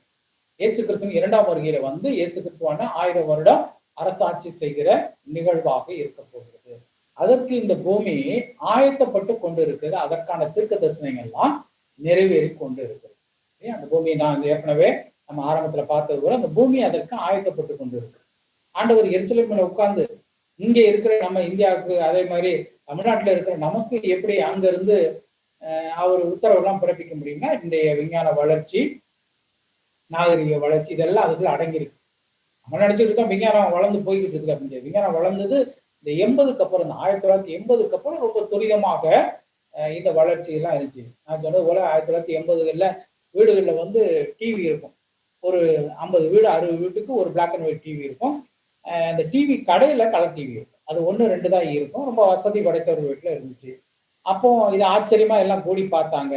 அதுக்கப்புறம் கொஞ்ச நாள் என்ன செஞ்சு வீட்டுக்கு வீடு வந்துச்சு. அதுக்கப்புறம் கலர் டிவி வந்துருச்சு. இப்ப பார்த்தோம்னா அது 20 அடிக்கு 30 அடிக்கு பெருசு பெருசா என்ன செய்யறாங்க, டிவி வந்துருக்கு. விஞ்ஞான வளர்ச்சி நம்ம அறிந்து வைத்திருக்கிறோம். ஆனா விஞ்ஞான வளர்ச்சியில கர்த்தருடைய வருகைக்கும் அவருடைய அந்த அரசாட்சிக்கும் இவைகளை என்ன செய்கிறது, ஆயத்தம் பண்ணி கொண்டு இருக்கு. ஆமா, அந்தி கிறிஸ்துவின் வருகைக்கு அதுல குறிப்பா வந்து இந்த விஞ்ஞான வளர்ச்சி அதுக்கு ரொம்ப முக்கிய பங்கு வகிக்கக்கூடியதாக என்ன செய்யப்படுகிறது, காணப்படுகிறது. இதை தொடர்ந்து இயேசு கிறிஸ்து 2ஆம் வருகை குறித்து புதிய ஏற்பாட்டுல தீர்க்க தரிசனமாக நிறைய சொல்லப்பட்டிருக்கு. அதை நம்ம பார்க்க போகிறோம். இந்த 2ஆம் வருகை பழைய ஏற்பாட்டில் மட்டும் முக்கியப்படுத்தி சொல்லப்படவில்லை. அதை விட அதிகமாக புதிய ஏற்பாட்டுல கொஞ்சம் முக்கியப்படுத்தி சொல்லப்பட்டிருக்கு. இயேசு கிறிஸ்துவின் வருகை அவ்வளவு ஒரு முக்கியமான சம்பவமாக அது காணப்பட போகிறது. வேத வல்லுநர்கள் புதிய ஏற்பாட்டை ஆராய்ந்து பார்த்து என்ன சொல்றாங்கன்னா 25 வசனங்கள்ல ஒரு வசனம் இயேசு கிறிஸ்துவனுடைய 2வது வருகையை பற்றியதாக அல்லது சபை எடுத்துக்கொள்ளப்படுவதை பற்றியதாக காணப்படுது. புதிய ஏற்பாட்டுல 25 வசனத்துக்கு ஒரு வசனம். ஆமா, அப்போ 25 வசனம் இன்னைக்கு நம்ம பிரசங்கத்துல நம்ம பேசுறோம், இல்ல 25 வசனத்தை நம்ம ஏதோ செய்தியில கேட்கிறோம் அப்படின்னா அதுல ஒரு வசனம் எப்படி இருக்கணும், கர்த்தருடைய வருகையை பற்றிதான வசனமாக அது காணப்பட வேண்டும். அதுதான் அவங்க கொஞ்சம் வலியுறுத்துறாங்க. அவருடைய 1000 வருட அரசாட்சியில பூமியை ஆள போகிற அந்த ஆட்சியை பற்றி சொல்லப்படுகிற ஒரு வசனமாக, அதாவது 25ல 1 அது பங்காக இருக்கிறது என்று முக்கியப்படுத்துகிறது. அப்போ அந்த அளவுக்கு புதிய ஏற்பாடு இயேசு கிறிஸ்துவின் 2ஆம் வருகையை முக்கியப்படுது. அதான் நோக்கமே அதானே. ஆமா, புதிய ஏற்பாடினுடைய நோக்கமே ஆண்டவர்கிட்ட நம்ம போயிடணும். அதான் முக்கியமான நோக்கமாகவே இருக்கிறது. அவருடைய 1000 வருட அரசாட்சி எல்லாவற்றையும், அதாவது 2வது வருகையை பற்றி சுவிசேஷ புத்தகங்கள்ல என்ன சொல்லி இருக்கிறது என்பதை நம்ம சிந்தித்து பார்ப்போம். அப்போ புதிய ஏற்பாட்டை பொறுத்த மட்டும் சீஷர்கள் இயேசு கிறிஸ்துவினுடைய 2ஆம் வருகை குறித்து அவ்வளவு தூரம் வெகு விரைவில புரிந்து கொள்கிற ஒரு இடத்துல கிடையாது. சீஷர்கள் அந்த அளவுக்கு கிடையாது. இப்ப நம்ம வேதத்தை அறிந்து வைத்திருக்கிற அளவுக்கு கூட அவங்க கிடையாது. அவங்க பழைய ஏற்பாட்டை அறிந்து வைத்திருந்தாங்க. ஆனா அந்த புதிய ஏற்பாட்டுல உள்ள வெளிப்பாடுகள், ஆண்டவர் சொன்ன காரியங்களுக்குரிய வெளிப்பாடுகள் அவர்களுக்கு குறைவாகவே என்ன செய்யப்பட்டுச்சு, காணப்பட்டுச்சு. அப்ப இயேசு கிறிஸ்துவான தம்மை விட்டு போக போகிறார் என்பதையும் அவர்கள் புரிந்து கொள்வதில் மிகவும் கொஞ்சம் ஸ்லோவா தான் இருந்தாங்க. ரொம்ப வேகமாலாம் அதை பிடிக்கல, ஸ்மார்ட்டா இல்லை. அவர் மீண்டும் வருவார் என்பதை குறித்தும் அவர்களுக்குள்ள அவ்வளவு பெரிய புரிந்து கொள்ளுதல் இருந்தது என்று சொல்வதற்கு. மீண்டும் வருவாருங்கிறது அவங்களுக்கு இல்லை. ஒரே ஒரு குறிப்பை பிடிச்சுக்கிட்டாங்க. கடைசியில அப்போஸ்தலர் நடவடிக்கையில சொல்லப்பட்டது போல பரத்துக்கு ஏறும்போது அவர் திருப்பி வருவாரு, அதை மட்டும் அவங்க புரிஞ்சுட்டாங்க. ஆகவே இயேசு கிறிஸ்துவின் வருகை குறித்து அவர்கள் பெரும்பாலும் அவருடைய ஊழியத்தின் இறுதி பகுதியிலே சொல்லப்பட்டு இருக்கிறதை பார்க்க முடியும். கடைசியில தான் ஆண்டவர் இந்த காரியங்களை அதெல்லாம் வெளிப்படுத்துறார். மட்டுமல்ல, அவருடைய வருகையை குறித்து சொல்லுகிற காரியங்கள் எல்லாம் அவர்களால் புறக்கணிக்கப்பட்டதாகவே இருந்தது என்று நம்ம வாசிக்கிறோம். அவர் சொல்லும் போது அவர் அவ்வளவாக அதை ஏற்றுக்கொள்ளல என்பதுதான் உண்மை. அது குறிப்பா மத்தேயு எழுதின சுவிசேஷம் 19வது அதிகாரம் 28ஆம் வசனத்தை பார்க்கும்போது 2ஆம் வருகை குறித்து அவர் இவ்விதமாக சொல்லுகிறதை வாசிக்க முடியும். இயேசு கிறிஸ்து வருகை குறித்த துவக்கத்துல கூறிய வசனம் என்று நம்ம அறிய முடியும். ஆரம்பத்துல வருகை குறித்து பேசுவதற்கு முன்பாக இந்த காரியத்தை அங்க என்ன செய்யறாரு, அவர் தெளிவுபடுத்துறார். அதாவது அதற்கு இயேசு மறுஜென்ம காலத்துல மனுஷகுமாரன் தம்முடைய மகிமையுள்ள சிங்காசனத்தின் மேல் வீற்றிருக்கும் போது என்னை பின்பற்றின நீங்களும் இஸ்ரவேலின் 12 கோத்திரங்களையும் நியாயம் தீர்க்கிறவர்களாக 12 சிங்காசனத்தின் மேல வீற்றிருப்பார்கள் என்று மெய்யாகவே உங்களுக்கு சொல்லுகிறார். ஆண்டவர் என்ன சொல்றாரு, அந்த மகிமையுள்ள சிங்காசனத்துல ஆண்டவர் உட்கார்ந்து இருக்கும் போது அங்க என்ன நடக்கும் அப்படிங்கிற ஒரு காட்சியை அவர் எடுத்துரைக்கிறார். 12 சீஷர்கள் இஸ்ரவேலின் 12 கோத்திரங்களையும் நியாயம் தீர்க்கிறவர்களாக இருப்பார்கள் அப்படின்னு சொல்லி அந்த 2வது வருகை குறித்து இயேசு கிறிஸ்து கூறுகிறத நம்ம அங்க பார்க்கிறோம். இவ்விதமாக தொடர்ந்து அந்த 19வது அதிகாரம் 19-20 வசனங்கள்ல சொல்லும் பொழுது, என் நாமத்தின் நிமித்தம் வீட்டையாவது சகோதரையாவது சகோதரிகளையாவது தகப்பனையாவது தாயையாவது மனையாவது பிள்ளைகளையாவது நிலங்களையாவது விட்டவன் எவனோ அவன் 100 அடைந்து நித்திய ஜீவனையும் சுதந்திரித்துக் கொள்வான். ஆகியோர் முந்தினோர் அநேகர் பிந்தினோராக, பிந்தினோர் அநேகர் முந்தினோராக என்ன செய்யப்படுவார்கள், காணப்படுவார். ஆண்டவர் கொஞ்சம் தெளிவுபடுத்துற இதே வசனம் லூக்கா சுவிசேஷம் நினைக்கிறேன். இங்க 100 அடைவார்கள் இருக்குல்ல, ஆண்டவர் பேதுரு கேட்கிறாரு, எல்லாத்தையும் விட்டு விட்டு உண்மை பின்பு வச்சுனோமே எங்களுக்கு என்ன கிடைக்கும்? ஆமா, அதான் கொஸ்டின். இப்ப நம்ம என்ன செய்யறோம், நம்ம சொந்த பந்தம், நம்மை சார்ந்தவர்கள், அதுக்கப்புறம் நம்மளுடைய கலாச்சாரங்கள்லாம் கொஞ்சம் மாற்றங்கள்ல வந்துருச்சுல, ஆண்டவர் ஏற்றுக்கொண்டு அதெல்லாம் விட்டுட்டோம். ஆமா, சில நேரங்கள்ல நம்ம இப்ப ஞாயிற்றுக்கிழமை ஆனா நம்ம என்ன செய்வோம், ஆலயத்துக்கு போனா ஆராதிக்கணும், இதெல்லாம் நமக்கு ஒரு நடைமுறை கடமையாக நம்ம கொண்டு வந்துட்டோம். அதெல்லாம் கட்டாயம் செய்தாகணும் அப்படின்னு சொல்லி. அப்போ ஞாயிற்றுக்கிழமை காலையில யாராவது நமக்கு வீட்டுக்கு விருந்தாளி வராங்கன்னா கொஞ்சம் தவிர்ப்போம். நம்ம இருங்க, நம்ம போயிட்டு வந்துடுறோம் அப்படித்தான் நம்ம சொல்லுவோம். நம்ம எங்க வீட்டுக்கு யாருமே வரமாட்டாங்க, ஞாயிற்றுக்கிழமை வரமாட்டாங்க. இவன் ஆராதனைக்கு போயிடுவான், நம்ம சும்மா உட்காந்துருக்குன்னு சொல்லி வரமாட்டான். 2வது, ஞாயிற்றுக்கிழமை திருமணம் வச்சிருக்கேன் எவனும் எனக்கு பத்திரிக்கையும் கொடுக்க மாட்டான். சொந்த பந்தத்தில் அவன் கண்டிப்பா வரமாட்டான். அவனுக்கு பத்திரிக்கையை கொடுக்க வேண்டாம், ஒரு பத்திரிக்கை எதுக்கு வேஸ்ட் பண்ணணும் அப்படின்னு சொல்லி ஞாயிற்றுக்கிழமை சாயந்தரம், ஆமா சாயந்தரமும் சிலர் வச்சிருப்பாங்க, அவங்க இன்ஃபார்ம் பண்ணுவாங்க. எங்க வீட்டுல ஒருத்தர் தனி கேன் போடுறாரு, கிட்டத்தட்ட ஒரு 15 வருஷமா போட்டுட்டு இருக்காரு. ஆமா, அவரு ரசிக்கப்பட்டவர் தான், எக்ஸ்டென்ஷன்லாம் படிச்சுட்டு உங்களை மாதிரி படிச்சுட்டு அப்புறம் ஊழியெல்லாம் செய்யல, உலகத்துல வேலை பார்த்துருக்காரு. மகளுக்கு திருமணம், இந்து மாப்பிள்ளை தான். அது மாப்பிள்ளை பார்த்தோமே அவர் ரொம்ப வருத்தப்பட்டாரு, வேற வழி இல்லை, என்ன செய்ய, வயசு கூட போயிடுச்சு அப்படின்னாரு. நான் நினைச்சுக்கிட்டேன் அவங்க விசுவாசம் அவ்வளவுதான் அப்படின்னு நினைச்சுக்கிட்டேன். சரின்ட்டு அது ஞாயிற்றுக்கிழமை சாயந்தரம் நிச்சயதார்த்தம் வச்சுதான் நான் போகல. திங்கக்கிழமையுமே எனக்கு டயர்டா இருந்துச்சு, இன்னொரு அப்பாயின்மெண்ட் இருந்தனால நான் என்ன செஞ்சுட்டேன், ஒருத்தர் பணத்தை கொடுத்து அனுப்பிட்டேன். அந்த மாதிரி செய்வேன். நம்ம சபை விசுவாசி ஒருத்தர், அவர் ஞாயிற்றுக்கிழமை காலையில, அவருக்கு கிட்டத்தட்ட அவர் 10 வருஷம் ஆயிடுச்சு, 10 இல்லை 7-8 வருஷம் ஆயிடுச்சு. ஞாயிற்றுக்கிழமை காலையில தான் அவர் என்ன செஞ்சாரு, அவர் ஆவிக்குரிய சபையில தான் பொண்ணு, ஞாயிற்றுக்கிழமை காலையில 11 மணிக்கு நிச்சயார்த்தம். இதெல்லாம் எங்க வந்து கண்டுபிடிச்சாங்கன்னு தெரியாது. இதெல்லாம் நம்ம சாக்ரிஃபைஸ் பண்ணியிருக்கிறோம், விட்டுட்டு வந்திருக்கோம். அப்ப எனக்கு என்ன கிடைக்கும் ஆண்டவரை அப்படிங்கிற கேள்வி எல்லாத்துக்கும் இருக்கும். ஆனா ஆண்டவர் என்ன செய்யறாரு, இன்மைக்கும் நமக்கு கிடைக்கும், மறுமைக்கும் கிடைக்கும்பா, கவலைப்படாத அப்படிங்கிறத இதை சொல்றாரு. இதுல மத்தேயு எழுதும் போது மனைவின்னு எழுதிட்டாரு. ஆமா, மனைவி 100 மனைவி கிடைக்குமா அப்படி கிடையாது. யோபுக்கு எல்லாம் மறித்து போனாங்க, மனைவி மறிக்கல. ஆனா இழந்து போனதை ரெட்டிப்பா ஆண்டவர் என்ன செஞ்சாரு, கொடுத்தாரு. இன்னொரு சுவிசேஷத்துல என்ன செய்யப்பட்டிருக்கு, அந்த மனைவிங்கிற வார்த்தை அங்க இல்ல. இவ்விதமாக சீஷர்களாக இருந்து தன்னுடைய ஊழியத்தை செய்வதற்கு அவருடைய காரியங்கள் பலன் பெறுகிறதாக இருக்கும். அதற்கான பிரதிபலனை அவர்கள் பெறுவார்கள் என்று இயேசு கூறுகிறத நம்ம பார்க்கிறோம். இவ்விதமாக இயேசு கிறிஸ்துவின் வருகை இருக்கும், அது பலன் தருகிறதாக இருக்கும் என்று இயேசு கிறிஸ்து கூறுகிறதை கர்த்தருக்காக நம்ம படிக்கிறோம், படிச்சுட்டு ஆண்டவருக்கு ஏதாவது செய்வோம் அப்படின்னு ஒரு தீர்மானம் இருக்கும். இதுல எங்களுக்கு என்ன கிடைக்கும் என்ற நோக்கத்தோட செய்யாம நம்ம செய்யும் பொழுது ஆண்டவர் கொடுப்பார். அதுதான் நான் கண்டறிஞ்சது. ஆண்டவருக்காக எதையாவது செய்யும் பொழுது நமக்கு என்னென்ன தேவையோ அதெல்லாம், தேவைக்கு அப்பாற்பட்டதெல்லாம் கொடுக்க மாட்டார். நம்ம சில நேரங்கள்ல, நேற்று கூட நான் பிரசங்கத்துல அதான் சொன்னேன், சபைக்கு வரும்போது சிலர் ஏதோ ஏடிஎம் மிஷின் இருக்கிற மாதிரியே நினைச்சிட்டு வருவாங்க. ஆமா, பணத்துக்கு மட்டும்தான் சபைக்கு வர கூட்டங்கள் இருந்தது. காலு முடமா இருந்தான் பாருங்க, அப்போஸ்தலர் நடவடிக்கையில நம்ம 3வது அதிகாரத்துல வாசிக்கிறோம். அவன் பிறவியில இருந்து சப்பானியா இருந்தான். பிறவியில இருந்து சப்பானியா இருந்தவன் ஆலயத்து வாசல்ல 4 பேர் தூக்கி வந்து உட்கார வச்சாங்க. என்ன நோக்கம் அப்படின்னா அவனுக்கு பிச்சை எடுக்கும். ஆமா, வருமானம். அவனுக்கு சுகமாகணும் அந்த விசுவாசமே அவனுக்கு இல்லை. இருந்துருச்சுன்னா எத்தனையோ தடவை ஆண்டவர் தேவாலயத்துக்கு வந்துட்டு போனாரு, அந்த பக்கம் போனாரு, காட்டை எடுத்து அடிச்சு இதெல்லாம் பார்த்துட்டு தானே இருந்தான். அப்போ ஒரு சத்தம் போட்டு ஒரு பொருளை கூப்பிட்டான்ல, தாவீதின் குமாரனே எனக்கு இறங்கன்னு கூப்பிட்டாங்க, அது மாதிரி கூப்பிட்டுதான்னா அவனுக்கு சுகம் கிடைச்சிருக்கும். சரி, இன்னொரு திமிர்வாதக்காரனை 4 பேர் என்ன செஞ்சாங்க, ஓட்ட பிடிச்சு இறக்குனாங்க. அவர்களுடைய விசுவாசத்தை பார்த்து ஆண்டவர் என்ன செஞ்சாரு, ஆச்சரியப்பட்டு அவனுக்கு சுகம் கிடைச்சு. இந்த 4 பேர் தூக்கிட்டு வந்தானா, 2 பேர் தூக்கிட்டு வந்தானு தெரியல, தூக்கிட்டு வந்தவனுக்கு விசுவாசம் இல்லை, இவனுக்கும் விசுவாசம் இல்லை. ஆனாலும் கர்த்தர் என்ன செஞ்சாரு, அவனுடைய வாழ்க்கையில ஒரு அற்புதத்தை செஞ்சாரு. அதனால என்ன செய்யறான், அவன் ஆலயத்துக்கு போறான், சாட்சிகள் பகிர்ந்து எடுக்கக்கூடிய இடத்துல இருக்கிறான். நம்ம அதுக்கு தான் ஆண்டவர் அழைச்சிருக்கிறார். ஆண்டவரை ஒருவேளை ஏற்றுக்கொள்ளணும்னா நம்ம இருப்போமா இல்லையான்னு தெரியல. நம்ம கர்த்தர் நம்ம ஜீவனை அருமையாக எண்ணினபடினாலே அதை பாதுகாத்து இன்று வரைக்கும் நம்மோடு கூட இருந்து நம்மை நடத்துகிறார். இதை தொடர்ந்து இயேசு கிறிஸ்துவானவர் எருசலேம் மீது புலம்பல் பாடுகிறதையும் பார்க்கிறோம். மட்டுமல்ல, பரிசேயர்களின் மாய்மாலத்தை குறித்து கண்டனம் பண்ணி அவர் பேசும்போது, தான் திரும்ப வருகிற அந்த நாளிலே மீதியா இருக்கிற இஸ்ரவேல் ஜனங்கள் தன்னை கர்த்தருடைய நாமத்தினால் வருகிறவர் சோத்தரிக்கப்பட்டவர் என்று அங்கீகரிக்கப்படுகிற நாட்களாக அது இருக்கும் என்று கூறுகிறத மத்தேயு 23:39 பார்க்கிறோம்.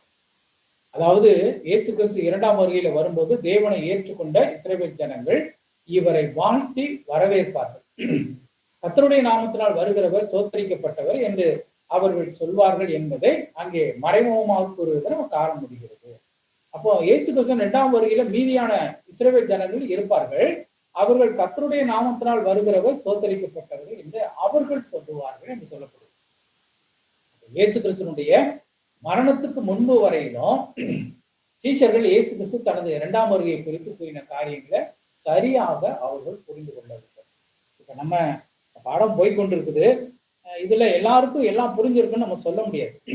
ஏதோ நமக்கு சில காரியங்கள் என்ன செய்கிறது புரிஞ்சது. நான் இதை 2 தடவை 3 தடவை நானே வாசிக்கிறேன். வாசித்துட்டு தான் என்னுடைய சிந்தனையில இருக்கிறது, மற்ற நான் கற்றுக்கொண்டவையில இருந்து இதெல்லாம் நமக்கு ஒத்து போகுதான்னு பார்த்துட்டு தான் உங்க மத்தியில என்ன செய்யப்படுகிறது, இது போதிக்கப்படுகிறது. அது மாதிரி சில சமயங்கள்ல நம்ம கேட்கறது சரியா நமக்கு புரியாது. அது மாதிரிதான் சீசர்கள் இருந்தாங்க. ஆனா இயேசு கிறிஸ்து பரத்திற்கு ஏறிய பிறகு அவர்கள் கொஞ்சம் கொஞ்சமாக அவருடைய முதல் வருகைக்கும் 2ஆம் வருகைக்கும் இடையிலே ஒரு காலகட்டம் இருக்கிறது என்பது புரிந்தது. 2 வருகைக்கு இடையில ஒரு காலகட்டம் இருக்கு. இது புரியாம தான் என்ன செஞ்சுட்டாங்கன்னா, ஏதோ சீக்கிரமா வரப்போகிறேன் ஆண்டவர் சொல்லிட்டார்ல, அப்போ வேகமா வந்துருவாரு அப்படின்னு சொல்லிட்டு எப்படி போனாரா அப்படியே திரும்பி வருவாரு. அந்த காலகட்டம் இருக்கிறது அறியாமத்தான் பொன்னையும் வெள்ளியும் என்ன செஞ்சாங்க, எல்லாம் வாங்கினாங்க, காணி அச்சரை விற்று கொண்டு வந்து எல்லாம் மொத்தமா ஆண்டவர் தான் வரப்போறாருல, அப்புறம் எதுக்கு நமக்கு சொத்து சோகம்னு சொல்லி எல்லாத்தையும் கொண்டு வந்து அப்போஸ்தலருடைய பாதபடியில வைத்து அதை பிரிச்சு ஒவ்வொருத்தருக்கும் என்ன செஞ்சாங்க, சமமாக வைத்து அவர்கள் அங்க போஜனம் பண்ணி இருந்தார்கள் என்று சொல்லப்படுகிறது. இந்த காலகட்டத்தை அவங்க அறிந்து கொள்ளல. அது வரைக்கும் அவர்கள் கூடவே இருந்தாலும் புரிந்து கொள்ளாத இடத்துல இருந்தார்கள். வார்த்தையாகிய இயேசு கிறிஸ்துவோடு அவர்கள் இருக்கிறார்கள். ஆனால் அவர்களுக்கு வார்த்தை என்ன செய்யல, புரியல. இதைத்தான் நம்ம அங்க பார்க்க வேண்டியிருக்கு. இயேசு கிறிஸ்துக்குரிய சத்தியம் அவங்களுக்கு கொஞ்சம் புரியாம இருந்தது. இன்று கூட நம்ம வேதத்தை வாசிக்கிறோம், அதே தான் இன்னைக்கு நம்முடைய வாழ்க்கையிலும் அநேகருடைய வாழ்க்கையில் நடக்குது. வேதத்தை வாசிக்கிறோம், ஜெபிக்கிறோம், ஆனா வேதத்தின் ஆழமான காரியங்களை புரியாதபடி சில நேரம் வாழ்ந்து சங்கீதங்களையே வாசிக்கிறோம். சில நேரம் நமக்கு ஆறுதலா இருக்கு, சில நேரம் ஏதோ கடமைக்கு வாசிக்கிற மாதிரியே இருக்கும் அந்த சங்கீதம். ஆமா, சில நேரம் நம்ம உள்ளத்தை தொடும். ஏன்னா நம்ம சூழ்நிலைக்கு ஏற்பட்ட ஏற்கக்கூடிய அந்த வார்த்தைகள் அங்க இருக்கும். அதனால அது நமக்கு கொஞ்சம் புரியக்கூடியதா இருக்கு. சில இது வந்து ஒன்றும் புரியாமையே இருக்கும். அப்ப ஆவிக்குரிய அந்த கண்கள் திறக்கப்படாத சூழ்நிலையில இன்றைக்கு அநேகர் விசுவாசிகள் என்ன செய்யப்படுறாங்க, காணப்படுறாங்க. அவர்களும் வேதம் வாசிக்கிறாங்க, சபைக்கு வராங்க, ஊழியம் செய்யறாங்க. ஆனா இந்த சீஷர்களை போலத்தான் இருக்கிறாங்க. இயேசு கிறிஸ்துவை பற்றி அவருடைய வருகையை பற்றி சொல்லப்பட்ட காரியங்களை புரிந்து கொள்ளாதபடி இருந்த சீஷர்களை போல நம்மத்திலும் நிறைய பேர் என்ன செய்யறாங்க, காணப்படுகிறாங்க. அது பாரம்பரிய மார்க்கத்துல எல்லாம் இப்ப நம்ம வருகையை குறித்தெல்லாம் பார்க்கிறோம், பேசுறோம், வசனத்துல கேட்கிறோம், செய்திகள்ல பிரசங்கத்துல கேட்கிறோம். பாரம்பரிய மார்க்கத்துல இதை குறித்து ஒண்ணுமே கிடையாது. அவங்களுக்கு 52 வாரத்துக்கு ஒரு செய்தி வசனம் கொடுத்து எழுதி கொடுத்துருவாங்க. அதைத்தான் அவங்க பிரசங்கிக்கணும். அதை விட்டுட்டு வேற எங்கேயும் போகக்கூடாது. அந்த 40 நாட்கள் 2 நாட்கள்னு சொல்லுவாங்கல்ல, அந்த நாள்ல அவருடைய பாடு, அவருடைய கஷ்டங்கள், அவர் பட்ட அந்த ஓத்திரங்கள், அதைத்தான் அவங்க தியானத்துக்கு வச்சிருப்பாங்க. ஒரு 2-3 ஆண்டுகளுக்கு முன்பாக என்னிடத்துல படிச்ச ஒரு மாணவர், அவர் கொஞ்சம் வயசானவர். அவரு ஒரு சிஎஸ்சி சர்ச்சில் இந்த 40 நாட்கள்ல வெள்ளிக்கிழமை, வெள்ளி, சனி, ஞாயிறு நடக்கும். 3 நாளும் டெய்லி சாயந்தரம் இருக்கும், 40 நாள் இருக்கும். அந்த வெள்ளி, சனி, ஞாயிறு 2 வாரத்துக்கு நீங்க வந்து பேசணும் அப்படின்னு என்ன அழைச்சாரு. எனக்கு கொஞ்சம் மனசுல ஒரு நெருடலா இருந்துச்சு. ஏன்னா நம்ம பிரசங்கம் பண்ற அந்த விதம் வேற, அவங்க பிரசங்கம் பண்ணக்கூடிய அந்த விதம் வேற. ஆனா இப்ப நம்ம போலவே அவர்களும் என்ன செய்யறாங்க, பிரசங்கம் பண்றாங்க. இருந்தாலும் நான் அதுல இருந்து வந்ததுனால திருப்பி அந்த இதுக்கே இடத்துக்கு போக வேண்டாம்னு சொல்லி அவர் என்ன சொன்னாருன்னா, தலைப்பும் கொடுத்துருவாங்க. தலைப்பு கொடுத்து அந்த தலைப்புக்குள்ள நம்ம பிரசங்கம் பண்றது சரிதான். ஆனா அந்த தலைப்பை குறித்ததான காரியங்கள் மட்டும் வராது, எல்லாமே நமக்கு சேர்ந்து வரும் பாருங்க. அதனால நான் இன்னொரு பாஸ்டர் அரேஞ்ச் பண்ணி தரேன்னு சொல்லிட்டு இன்னொரு பாஸ்டருக்கு அரேஞ்ச் பண்ணி அவங்களுக்கு கொடுக்கப்படுகிற அந்த தலைப்புல தான் அவங்க பிரசங்கம் பண்ணணும். பரிசுத்த ஆவியானவர் என்ன உணர்த்துகிறாரோ அதை வெளியே சொல்ல முடியாது. சொன்னா சில நேரங்களில் தவறாக அது முடிந்து விடும். ஆகையினால அந்த மாதிரி ஊழியங்கள்லாம் நான் கொஞ்சம் தவிர்த்துக்குவேன்.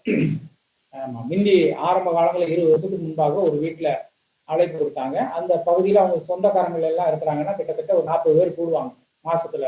அந்த முதல் வாரத்துல கூடி அவங்க ஜெபம் பண்ணி அங்க ஒரு யாரையாவது கூப்பிட்டு பிரசங்கம் பண்ண வச்சு முடிப்பாங்க. ஒரு 6,000 மாதிரி நடக்கும். அதுல என்னை கூப்பிட்டுருந்தாங்க, போனேன். அவங்க கரெக்டா அவங்க செய்ய வேண்டிய எல்லா வேலையும் செஞ்சுட்டு கரெக்டா ஒரு 20 நிமிஷம் இதுல பிரசங்கம் பண்ணி முடிச்சிருங்க பாஸ்டர். என்னை கையை காலை கட்டி விட்டு பிரசங்கம் பண்ணியான்னு சொன்ன மாதிரியே இருந்துச்சு. அதனால வேண்டாம்னு விட்டேன். அப்போ அதோட சரி, அந்த மாதிரி அழைப்புகளுக்கு போகுதில்லை. ஆகவே இவற்றுக்கெல்லாம் தப்பும்படி கர்த்தாவே உங்களுடைய வேதத்தில் உள்ள அதிசயங்களை நான் பார்க்கும்படி எனக்கு என்ன செய்யுங்க. நம்ம வேதத்தை வாசிக்கிறோம், சில நேரங்களில் தியானிக்கிறோம், சிலது வந்து அதுல உள்ள ஆழங்கள் நமக்கு புரியாம இருக்கு. அவைகளை அறிந்து கொள்ள வேண்டும் என்பதற்காகத்தான் கர்த்தர் நம்ம என்ன செஞ்சிருக்காரு, அழைத்திருக்கிறார். உள்ளத்தின் ஆழத்திலிருந்து வாஞ்சிக்க வேண்டும், வேதத்தை நாம் சரியாக புரிந்து கொள்ள வேண்டும். ஆண்டவர்கிட்ட எனக்கு கற்றுத்தாங்க ஆண்டவரே, நான் அதை சரியாக புரிந்து அதன்படி நான் சரியாக வாழ வேண்டும், மற்றவர்களுக்கும் நான் சரியாக கற்றுக் கொடுக்க வேண்டும் என்ற ஜெபத்தோடு வாழ்கிற ஒரு மனிதனோடு கர்த்தர் நிச்சயமாக தம்மை பற்றியும் தம்முடைய காரியங்களை பற்றியும் அவர் வெளிப்படுத்துகிற தேவனாகவே காணப்படுவார். ஒண்ணுமில்ல, நம்ம குடும்பத்துல போதிக்கணும். நம்ம பிள்ளைய என்ன செய்யும், கேள்வி கேட்போம். வானம் எனக்கு சிங்காசனம், பூமி எனக்கு பாதபடின்னு எழுதி இருக்குது. அவர் எப்படி நம்ம இருதயத்துக்குள்ள வந்து இருப்பாரு என்பது என் பையன் 5 வயசு இருக்கும்போது ஒரு கேள்வி கேட்பார். அப்புறம் ஏற்கனவே நான் சொல்லியிருப்பேன், 6 வயசோ 7 வயசுன்னு நினைக்கிறேன், 8 வயசுன்னு நினைக்கிறேன் ஒரு பொண்ணு. அந்த பொண்ணு கேட்டுச்சு, ஆண்டவர் நல்லது தானே பாஸ்டர்? ஆமா நல்லவர் தான். அப்புறம் ஏன் அத்திமார்க்க பார்த்து சாப்பிச்சாரு? அப்போ இந்த மாதிரி ஆழங்கள் நமக்கு அறிந்திருக்கும் பொழுது நம்ம குடும்பத்துக்குள்ளே நம்ம விளக்கம் கொடுக்கறதுக்கு அது ஏதுவாக இருக்கும். ஆகையினால நல்ல ஆண்டவர்கிட்ட கேட்டு வைக்கிற என்ன செய்ய வேண்டும், கற்றுக்கொள்ள வேண்டும். இந்த பாடம் முடியும் போது ஓரளவுக்கு இறுதிகால சம்பவங்கள்லாம் நமக்கு ஓரளவுக்கு புரிஞ்சிருக்கும். இதெல்லாம் நடக்க போகுதுப்பா, நம்ம பிள்ளைகளுக்கு சிறு வயதிலிருந்து சொல்லிக் கொடுக்கும்போது கர்த்தருடைய அந்த சிக்ஷையில அவர்கள் வளரும் போது அவர்கள் என்ன செய்வாங்க, வருங்காலத்தில் தெளிவா இருப்பாங்க. கர்த்தருக்கு என்று பிரயோஜனம் உள்ளவர்களாகவும் வாழக்கூடிய அந்த கிருபைகள், தேவனிடத்திலிருந்து ஆசீர்வாதத்தையும் பெறக்கூடிய அந்த வாய்ப்பும் கிடைக்கும். அவருடைய வருகை வந்து எவ்வளவு சீக்கிரத்துல இருக்கும் என்று நமக்கு தெரியாது. ஆனா சீக்கிரம் இருக்கிறது என்பது உறுதி. ஆனா வேதம் சொல்லுகிறது அவரு தாமதிக்கிறார். ஏன் தாமதிக்கிறாரு? எல்லாரும் ரட்சிக்கப்படணும், அதற்காக தாமதிக்கிறான்னு சொல்லுது. ஏனெனில் இந்த உலக நிகழ்வுகளும் கர்த்தருடைய வசனங்கள் சொல்ல தீர்க்க தரிசனங்களும் ஒவ்வொரு நாளும் நிறைவேறி கொண்டே இருக்கின்றன. அந்த அந்தி கிறிஸ்து நம்ம ஏற்கனவே பார்த்தோம்ல, அவன் என்ன செய்வானா, ஒரு ரிலிஜனு, ஒரு மனுக்குலம் அப்படின்னு எல்லாம் ஒன்னா கொண்டு வருவான். இப்ப நம்ம தேசத்துல அதான் சொல்லி இருக்கிறான், ஒரு மதம் இருக்கணும், ஒரே நாடு, ஒரே கொள்கைங்கிறான், அப்புறம் ஒரே சாமிங்கிறான். அது மாதிரிதான் அதுவும் வரும். ஆகவே ரொம்ப கவனமாக நம்ம இயேசு கிறிஸ்துவின் வருகைக்கு ஆயத்தப்பட வேண்டியது மிகவும் அவசியமான ஒரு காரியமாக இருக்குது. இயேசுவை சொந்த இரட்சகராக ஏற்றுக்கொண்டு அவருடைய கிருபையினாலே ரட்சிப்பை பெற்று அவரோடு பழகுகிற அனுபவத்தை, ஐக்கியம் கொள்கிற அந்த அனுபவத்தை உடையவர்களாக என்ன செய்ய வேண்டும்? வாழ வேண்டும். அவரை சும்மா போட்டரை மாட்டி வச்சு அவரை ஆராதிக்கிறதாக இருக்கக்கூடாது. எங்கே தூரத்துல இருக்காரு, பைபிள்ல இருக்கிறாரு, ஆலயத்துல இருக்காரு அப்படின்னு இருக்கக்கூடாது. நம்முடைய ரத்தத்தோடு ரத்தமாக கலந்து இந்த ஐக்கியம் தேவனோடு என்ன செய்ய வேண்டும்? வாழ வேண்டும். நான் சிறுபிள்ளையா இருக்கும்போது எங்க வீட்டுல சொல்லியிருப்பேன்னு நினைக்கிறேன். இயேசு கிறிஸ்து ஆடு மேய்க்கிற மாதிரி ஒரு போட்டோ இருக்கும். அதுல வந்து ஊதுபத்தி வரும், அப்புறம் பூ வரும். அப்புறம் ஒரு குறிப்பிட்ட நாட்கள் ஆக ஆக அந்த பூ ஊதுபத்தி எல்லாம் காணும் எங்க வீட்டுல. அப்ப நானும் வளரும் போது இதை பார்த்து கொண்டே வருகிறேன். நானும் ஒரு 10, 12 படிக்கும் போது அந்த போட்டோவே காணும். அந்த போட்டோவுக்கு பதில் வசனங்கள் வர ஆரம்பிச்சிச்சு. இப்ப அந்த போட்டோ எல்லாம் எங்க போச்சுன்னே தெரியல. அப்போ நம்ம தேவனோடு ஐக்கியம் உள்ளவர்களாக இருந்தோம்னா எல்லாத்தையும் தெளிவுபடுத்திடுவார். அந்த போட்டோவை பார்க்கும்போது என்ன புரியும்? ஆடு மேய்க்கிற இவரா கடவுள் அப்படித்தான் நமக்கு தோணும். அது வந்து என்ன அர்த்தத்தோட அது அந்த காலகட்டங்கள்ல குறிப்பிடப்பட்டிருக்குங்க என்பதை அறிந்து கொள்வதற்காகத்தான் இந்த வேதத்தை வாசித்து தேவனோடு பழகுற அந்த அனுபவத்தை பெற்று கர்த்தர் என்ன நமக்கு இந்த வசனம் மூலமாக, இந்த வார்த்தைகள் மூலமாக என்ன பேசுகிறார் என்றதை அறிந்து கொள்ளலாம். அடுத்த பாடத்துல இந்த இயேசு கிறிஸ்துவின் 2ஆம் வருகையை குறித்து அப்போஸ்தலர் நடவடிக்கை புத்தகம் என்ன சொல்கிறது அப்படிங்கிறதையும் நம்ம பார்க்கலாம்.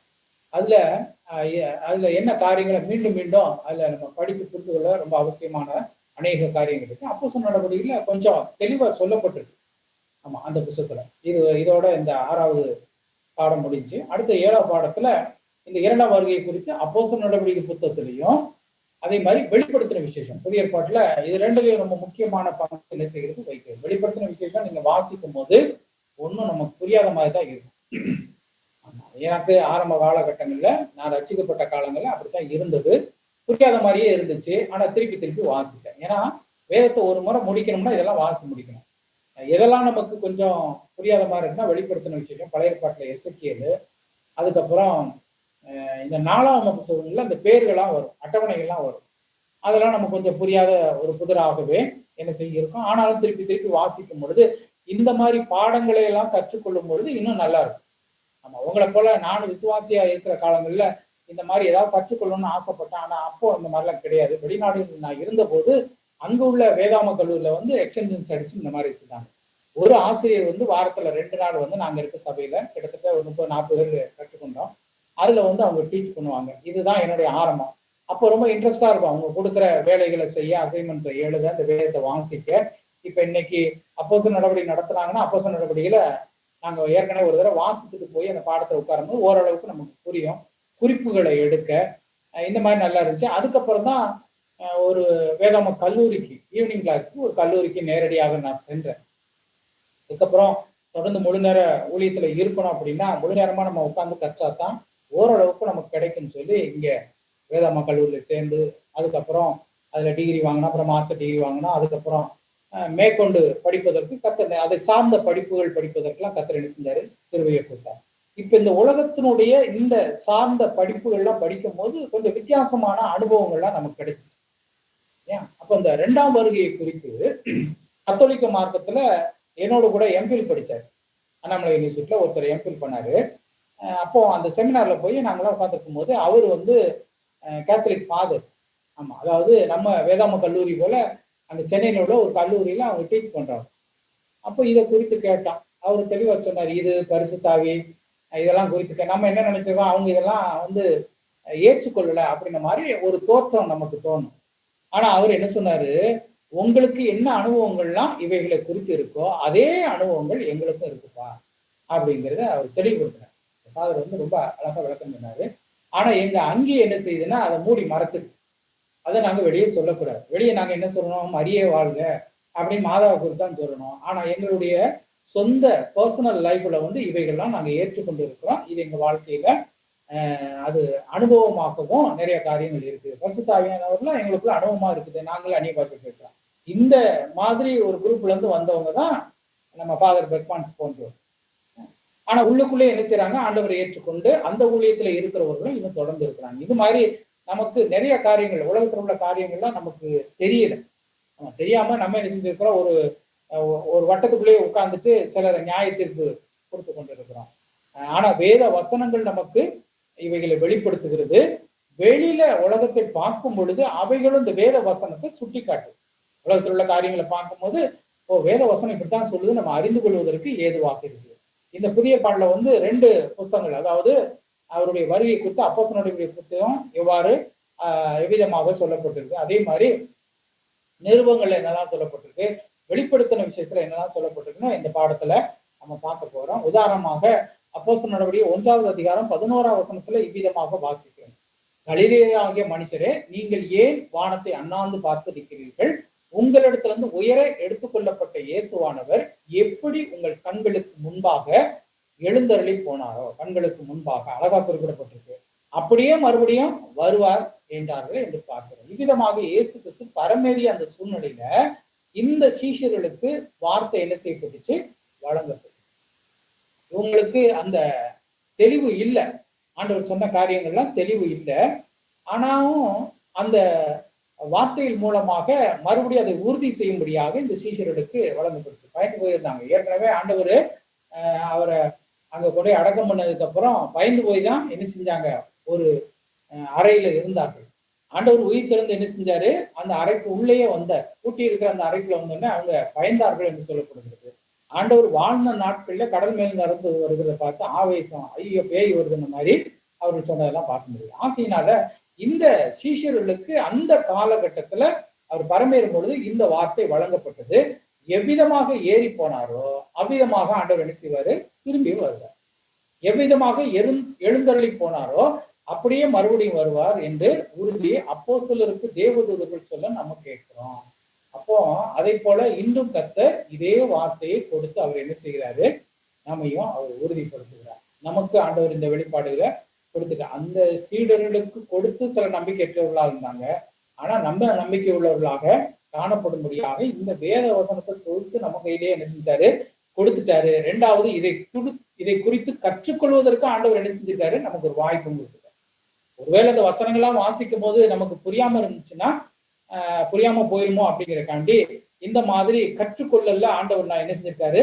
நம்மை சேர்த்து வச்சு இவைகளை நம்ம கற்றுக்கொள்வதற்கு ஆண்டவர் என்ன செஞ்சிருக்காரு? உதவி செய்திருக்கார். தொடர்ந்து நம்ம நாளைய தினத்துல இந்த 7வது பாடத்தை பார்ப்போம். இறுதியாக நான் ஜெபித்து முடிக்கிறேன். எங்க நண்பன் பரலோக பிதாவே, தார்மையான மாலை வேலைக்காக உங்க நன்றியோடு சோதரிக்கிறோம், துதிக்கிறோம். இந்த நாளை தகப்பனே, நாங்கள் ஒன்று கூடி ஆண்டவரே இந்த இறுதியில் பாடத்தை கற்றுக்கொள்வதற்கு தேவன் எங்களுக்கு கொடுத்த நல்ல இந்த சாக்கியம் வாய்ப்புகளுக்காக கருணங்களுக்காக நன்றியோடு சோதரிக்கிறோம்.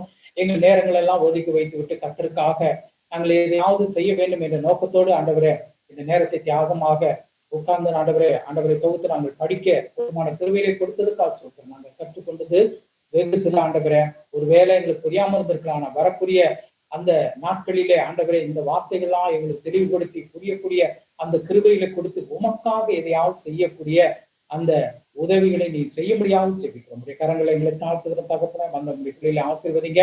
அந்த குடும்பங்கள் ஆசீர்வதிக்கப்படட்டும். அந்த குடும்பத்தை நடத்துங்க. அந்த குடும்பத்துல ஒரு நல்ல வெளிப்பாடுகள் எல்லாருக்கும் கிடைக்க கர்த்தர் கிருபை செய்ய முடியாது ஜெபிக்கிறோம். நாங்கள் கற்றுக்கொண்ட வெயிலத்து பரிசுத்த ஆவியானவர் தொடர்ந்து இவர்களோடு கூட இடைபெடுங்கப்பா. போதுமான கிருபைகளை கொடுத்து போதுமான ஞானத்தை கொடுத்து தெளிவுபடுத்த முடியாத உடைய கரங்களை ஒப்பு கொடுத்து ஜெபிக்கிறோம். ஆசீர்வதிங்க. நாளை தினம் நாங்கள் சந்திப்பு வரைக்கும் கர்த்தர் எங்களோடு கூட இருக்க முடியாது ஜெபிக்கிறோம். இயேசு நாமத்தில் கேட்கணும் ஜீவனோட நல்ல பிதாவே. ஆமாம்.